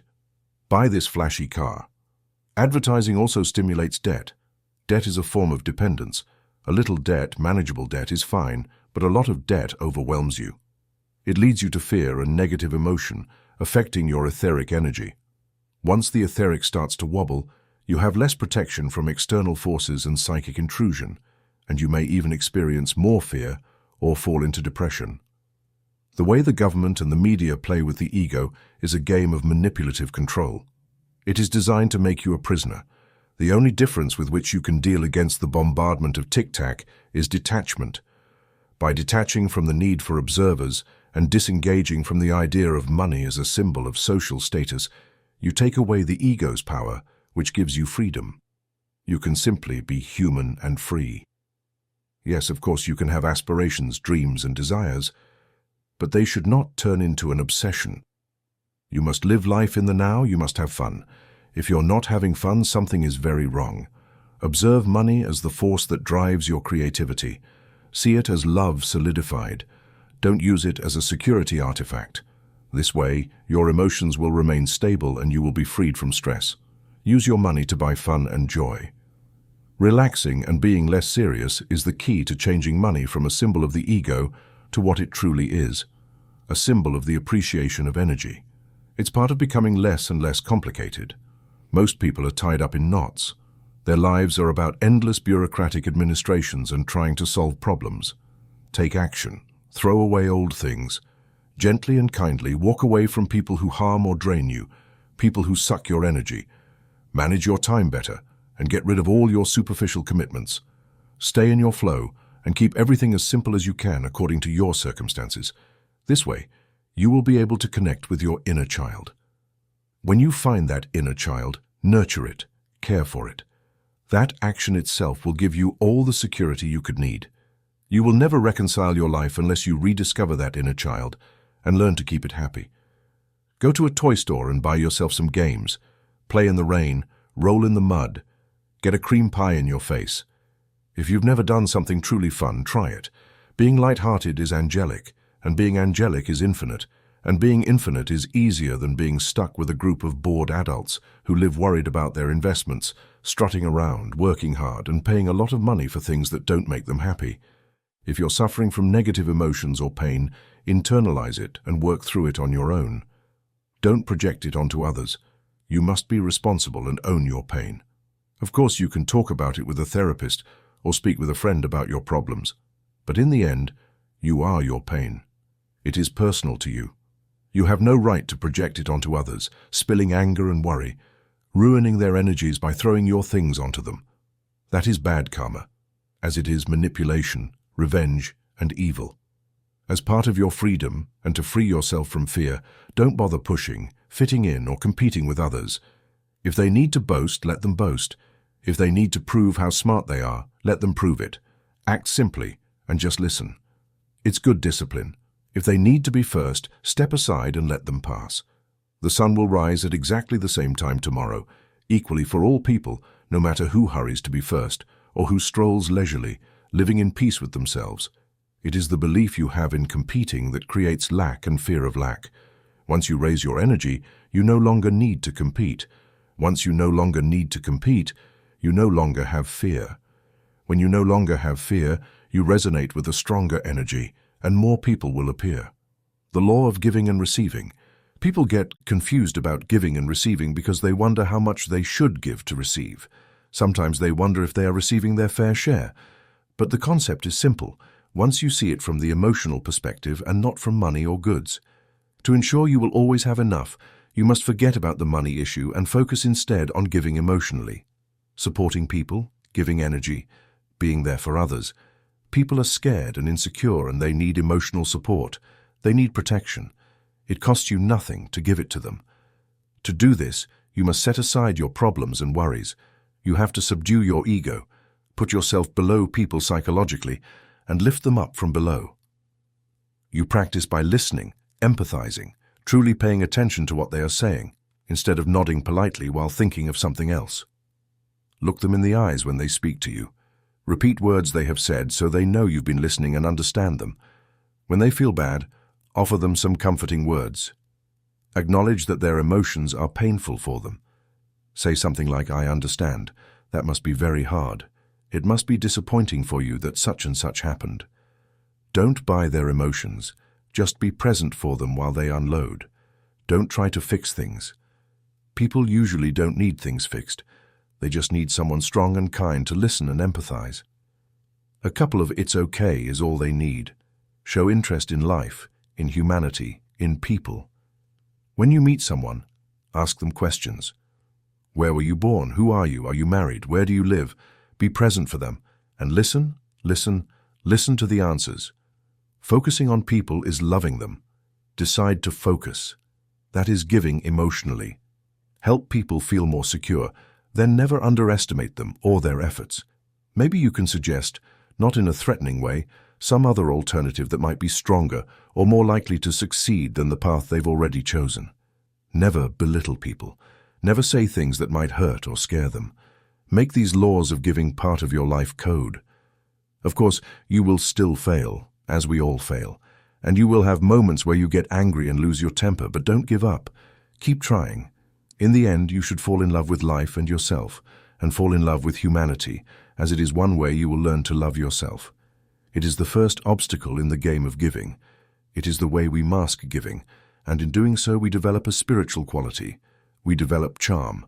Through it, we beautify ourselves spiritually, and people respond to it. Then, they will seek you out. Emotional support or protection is kind and benevolent, and in a world where the predator eats the predator, meeting someone who is benevolent and kind, and is there when you need them, is heaven in its purity. Once you have the emotional offering resolved, the rest will proceed naturally. You give from your money or your gifts, depending on what you can give. You don't need to spend too much. Sometimes, a small, well-chosen gift, considering the person receiving it, is more valuable than something that cost too much. When I worked in the jeans business many years ago, there was a young man who came to the warehouse regularly. He had a small company called the Good Little Fairy. Every time he came to see us, he brought a small gift. It was usually just small sweet rolls, chocolates, fresh juices, or things like that. Everyone liked him, and we always gave him some special offer for the jeans he bought. He got his money's worth from the sweet rolls and even more from the discounts we offered, because he thought of us and took the time to stop by the bakery before coming to do business. He already knew how to handle the law of giving and receiving. He was a very humble and kind man, and he made millions in the jeans business. I wish him good luck.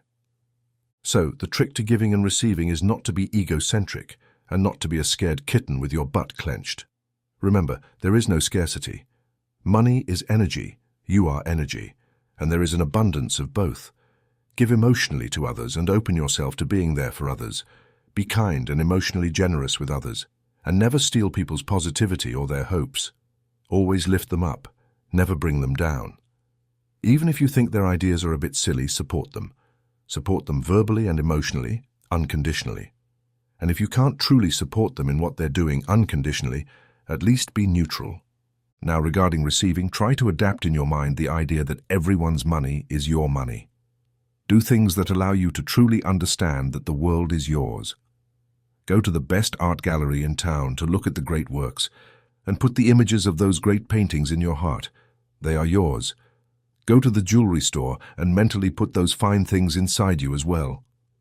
It takes nothing more than imagining, in the eye of your mind, that you take a piece of jewelry and wear it inside you, and now it's yours, instead of being behind a window, impossible to obtain while you watch it from the street.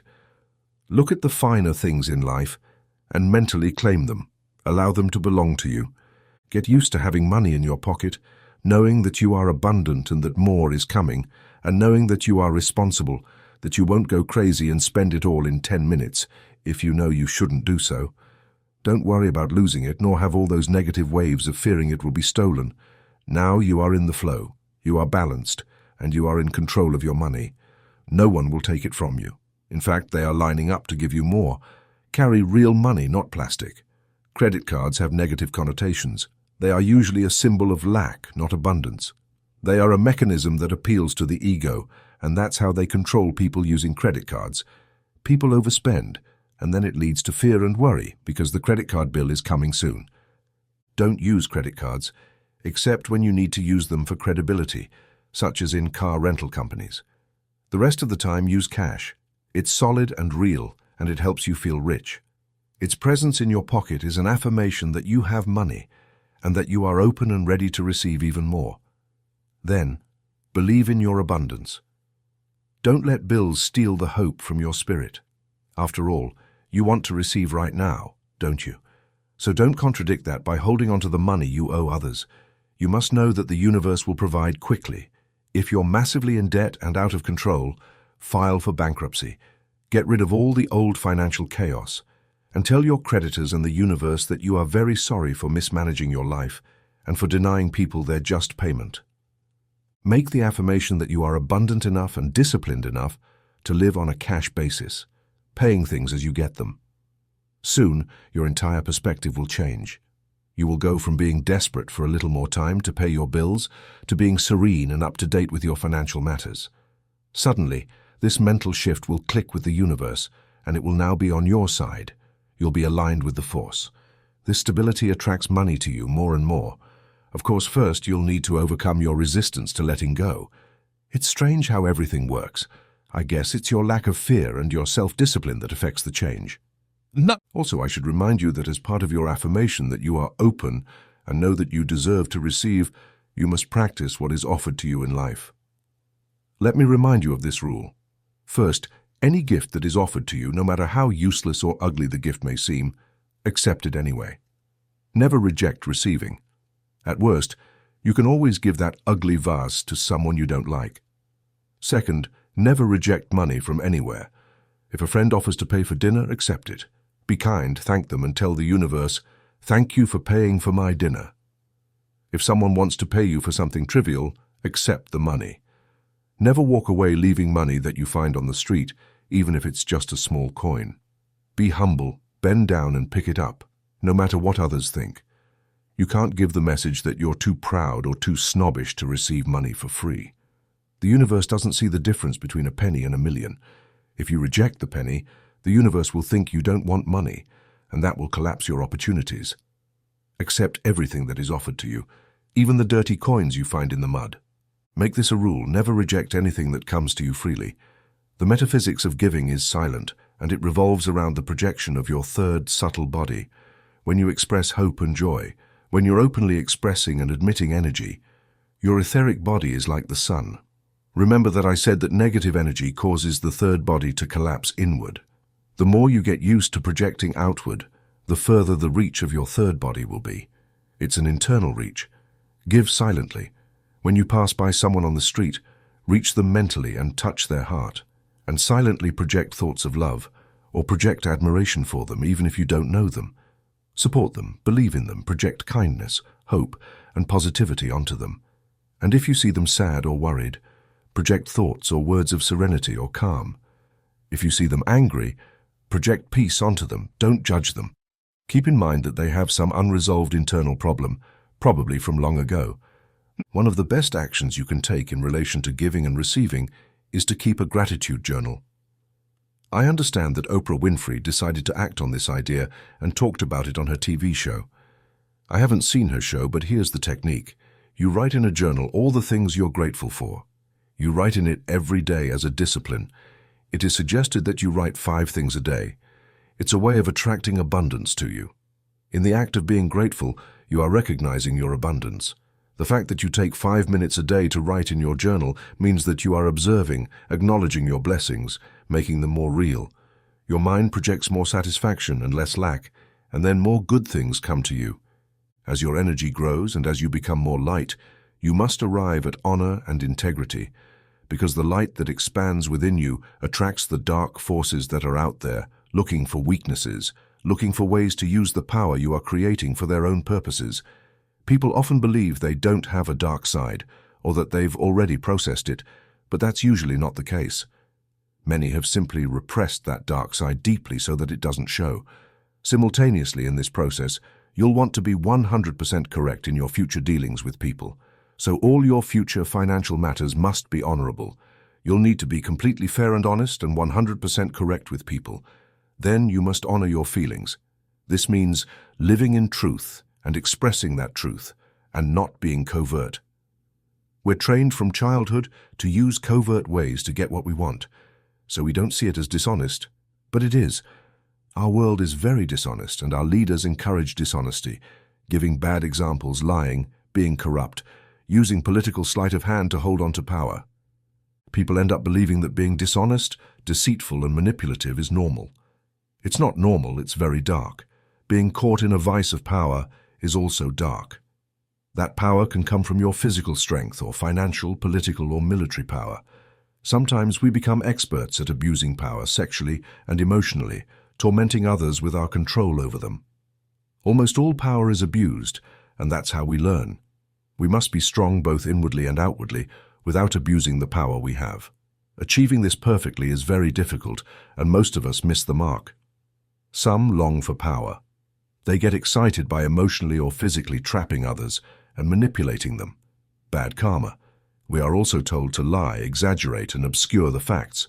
We lie by omission, trying to maintain an image while living a different reality. For the student on the path, all of this is a trap and must be uncovered. But keep in mind that when you lie, you're lying to yourself. When you cheat, it's the same. When you manipulate, you create a prison for yourself, as well as for your victims. In the end, everything you do to yourself. We are all one, so every act is self-inflicted. The metaphysics of honor is simple. You can't hide from the truth, so you must let go. Be humble and face the truth and fix the pieces that are less than the best. We all have fears, hatreds, and antagonisms. Each of us cheats emotionally, financially, or sexually. We all have our transgressions. You rewrite your story by observing them. It may result in having to go through the dark night of the soul, but it will pass as you forgive yourself. Gradually, the infinite power within you will bail you out in a new light, and you will be whole. This way, you will complete the act of remorse. Atonement is the act of doing good, so if you can, You'll pay back those you have deceived. You will ask for forgiveness if you've hurt people, or atone by doing acts of charity and good works. Maybe you can pay back those you owe, but you can also make a donation for a cause that many could benefit from.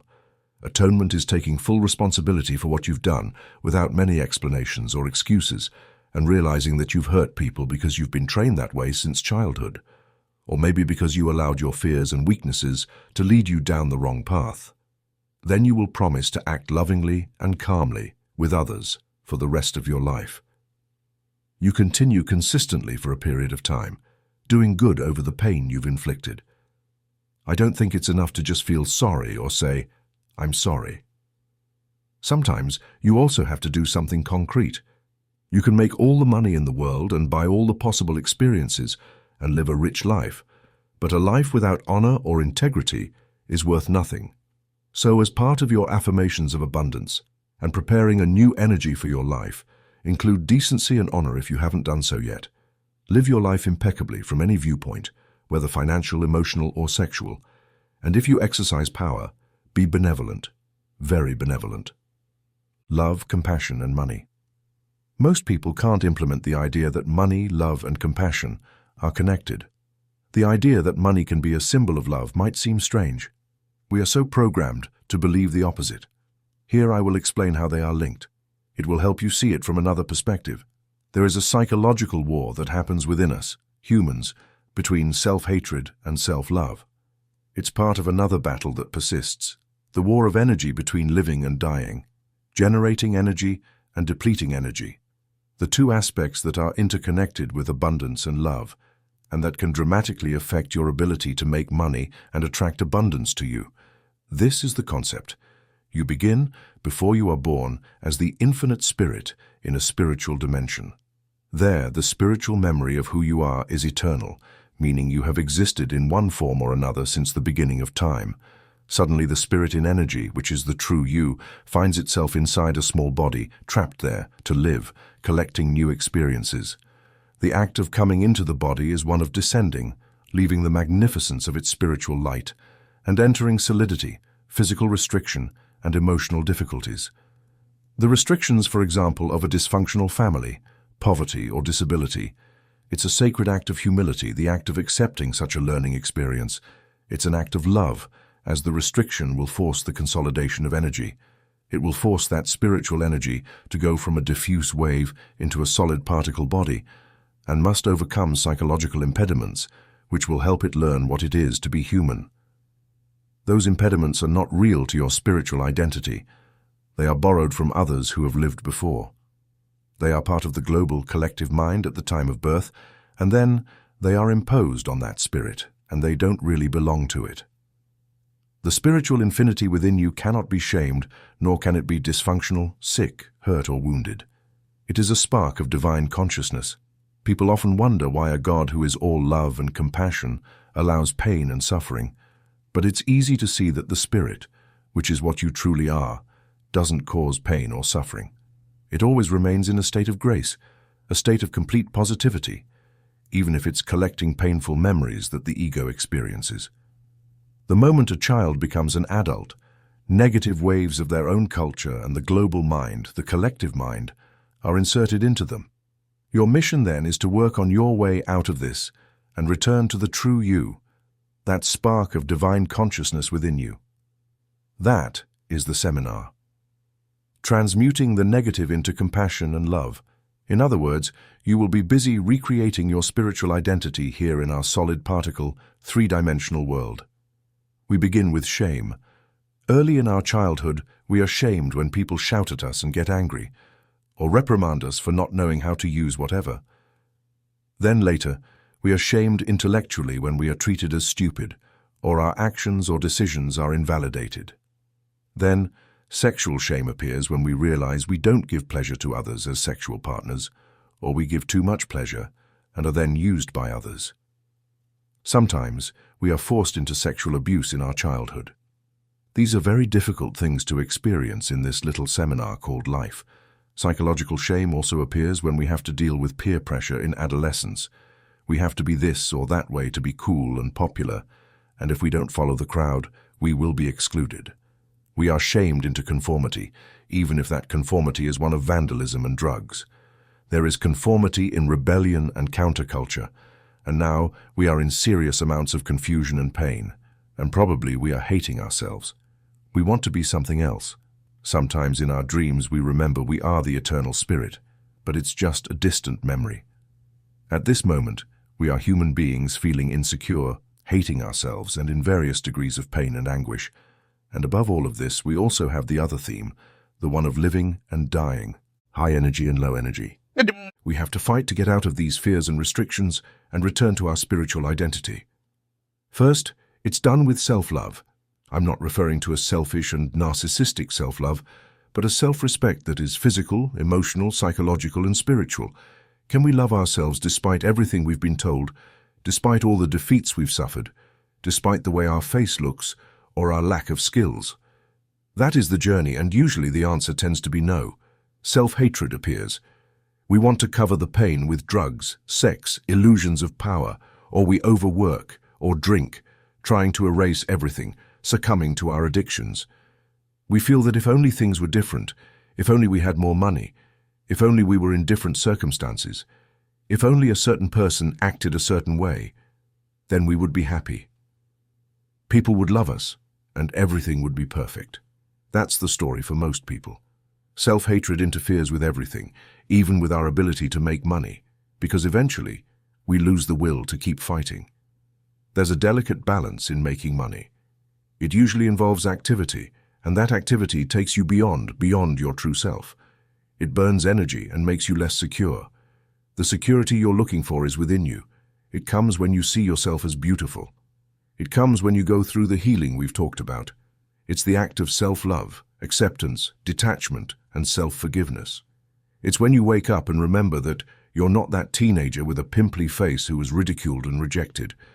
You are an eternal and powerful spirit, infused with divine consciousness, and you are here to fulfill a mission with lessons to learn, a spirit of infinite honor and integrity with a connection to all knowledge that exists. No one out there is perfect. We are not trying to compete in the interest of perfection. You can love yourself and be imperfect because God loves us unconditionally. I really like the image of the water rat. This little scruffy rat, found at the edges of swampy rivers. It's not great looking or anything, but this little rat just sits there on a log by the river. And it is what it is. It's not apologizing for being a water rat. It's simply standing in a divinity and spirituality that is the spirit animal of the water rat. You are what you are. Maybe you're Adonis, the perfect man or woman, or the incredible energy of the goddess. Or maybe you're just a little water rat who stands in front of the bathroom mirror in the morning and says, "I'm a water rat," and that's fine. I don't have to convince people or act in any way to please them. I don't have to fight to win their affection. I don't have to pay them to win their affection. Because I love myself, I am what I am. I'll go out today and I'll believe in myself. I'll be honorable. I'll focus on people and treat them fairly. I'll treat myself fairly because by taking care of myself, my energy will grow and I will feel secure. I know that money flows to security and moves away from insecurity, so I know that by being more secure, I will prosper. When you are insecure, you push people away. To spend money, people must give up part of their security. When they make a money transfer to you, they have to feel solid. They must feel that they're receiving something that will make them more, because right now they're paying to stop being less. So if you're solid and secure, it helps them feel more solid, and they will transfer their cash with more conviction. That's why self-hatred destroys your ability to make money, partly because it's hard for you to include yourself, and partly because you radiate insecurity to others, which forces them to stop and become rigid. By radiating the force of life, love, strength, and finding encouragement in words to support people, you express compassion for people's insecurity, and in the process, you make yourself stronger and more abundant. You become a divine paramedic, offering people life force oxygen masks, offering enough spoonfuls of kindness and strength to make them less fearful. People will respond to that life force, and it will be up to you to decide how much you will charge them. Money is a symbol of that life force, of their appreciation. Money can be a solidified form of love. Through the transfer of money, we facilitate love and communication with other humans. It offers us a simple system to provide, love, and take care of ourselves. It's one of the ways we express generosity and kindness to the less fortunate. The energy struggle is simple to grasp. We generate energy, and we consume it. Modern life, with its psychic and chemical pollution, threatens us daily. Our personalities are perpetually unbalanced, constantly torn between love and fear. So we seek the life force to sustain us. When anxiety and worry take hold, we burn more etheric energy, living nervously. We imagine that accumulating wealth will provide relief, so we rush to chase our fortunes, often using work as a distraction from our fears. As long as we stay busy, we don't have to face the deeper parts of ourselves. But soon, life becomes more complex, draining our vitality and ego power just to keep things moving. Our energy depletes and we fall victim to self-hatred. We become lost in our false egos, disconnected from the infinite reality of our true being. Instead of resting in our essence, we numb ourselves, existing in a tasteless, lonely state. In our fear, we seek others from whom we can feed off energy to keep going. But when we begin to drain others, they will flee, rejecting the energy vampire within us. However, as you work on your self-love, your sense of security and caring for yourself, you become more neutral. You stop feeding off others' energy. Eventually, you'll cultivate an abundance of energy to share, and that's how compassion arises. It's also how you begin to see the value of the world, animals, and humans around you. Now, let's not pretend that money isn't involved. It most certainly is. In both acquiring and giving money, you learn the delicate balance of manifestation. Through money and business, you see the flow of energy exchanged between action and security, and between love and fear. Money also teaches us about the balance of giving and receiving, and the fine equilibrium between self-respect, self-worth, and respect for others. How you make money, and how you handle the abundance that comes your way, shapes the spiritual picture you present when your eternal being returns to its infinite home, carrying the memory of what you were in this life. Money, compassion, energy, love, fear, wealth, generosity, and evil coexist as characteristics in the same spiritual landscape. The key is to align with the most beautiful of them all, stay away from the ugliness, and embrace the gift of your infinite being in the process. The action of compassion and money is about feeling comfortable with both your life circumstances and the state of your bank account. Be kind to yourself, keep your ego in check, and accept life as it comes. Otherwise, your ego will long for things, pushing you to work harder to acquire them, believing that owning things will make you feel better. Once you become one with yourself, you'll feel compassion for yourself, which leads to taking better care of yourself. You'll no longer need to shop or distract yourself to escape your fears. As you grow in consciousness, you become more real. By shedding unnecessary things and obligations, you find balance, stability, and peace, reducing the mania in your life. With less activity and less stress, you begin to create more positive energy. Take care of yourself every day. Something compassionate, something kind. I don't mean buying breakfast. I mean nourishing yourself spiritually or physically, a massage, fasting, meditation, exercise, rest, play. In these moments of silence, you'll begin to see the immense abundance of life, shifting from the anxious grip of the ego to the sanctity of the spirit. You'll realize that many of the things you worry about are not worth your concern. In these quiet moments, you'll recognize what truly matters to you and see the things that are mere distractions. Once you become real, your energy will focus solely on what you truly need and want to become. That transformation is a vital part of your story in this life. Simply making money is not enough.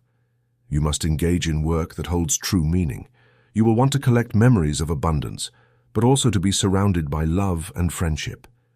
You'll want to do the things you've always dreamed of doing. That's your story. Set aside the trivial whims of the ego. Begin today by acting, invoking, and energizing the grand plan. It's rightfully yours. All you need to do is take a step forward and gather. Accept yourself. Believe in yourself. Face the world with confidence and say, "I am who I am, thank you."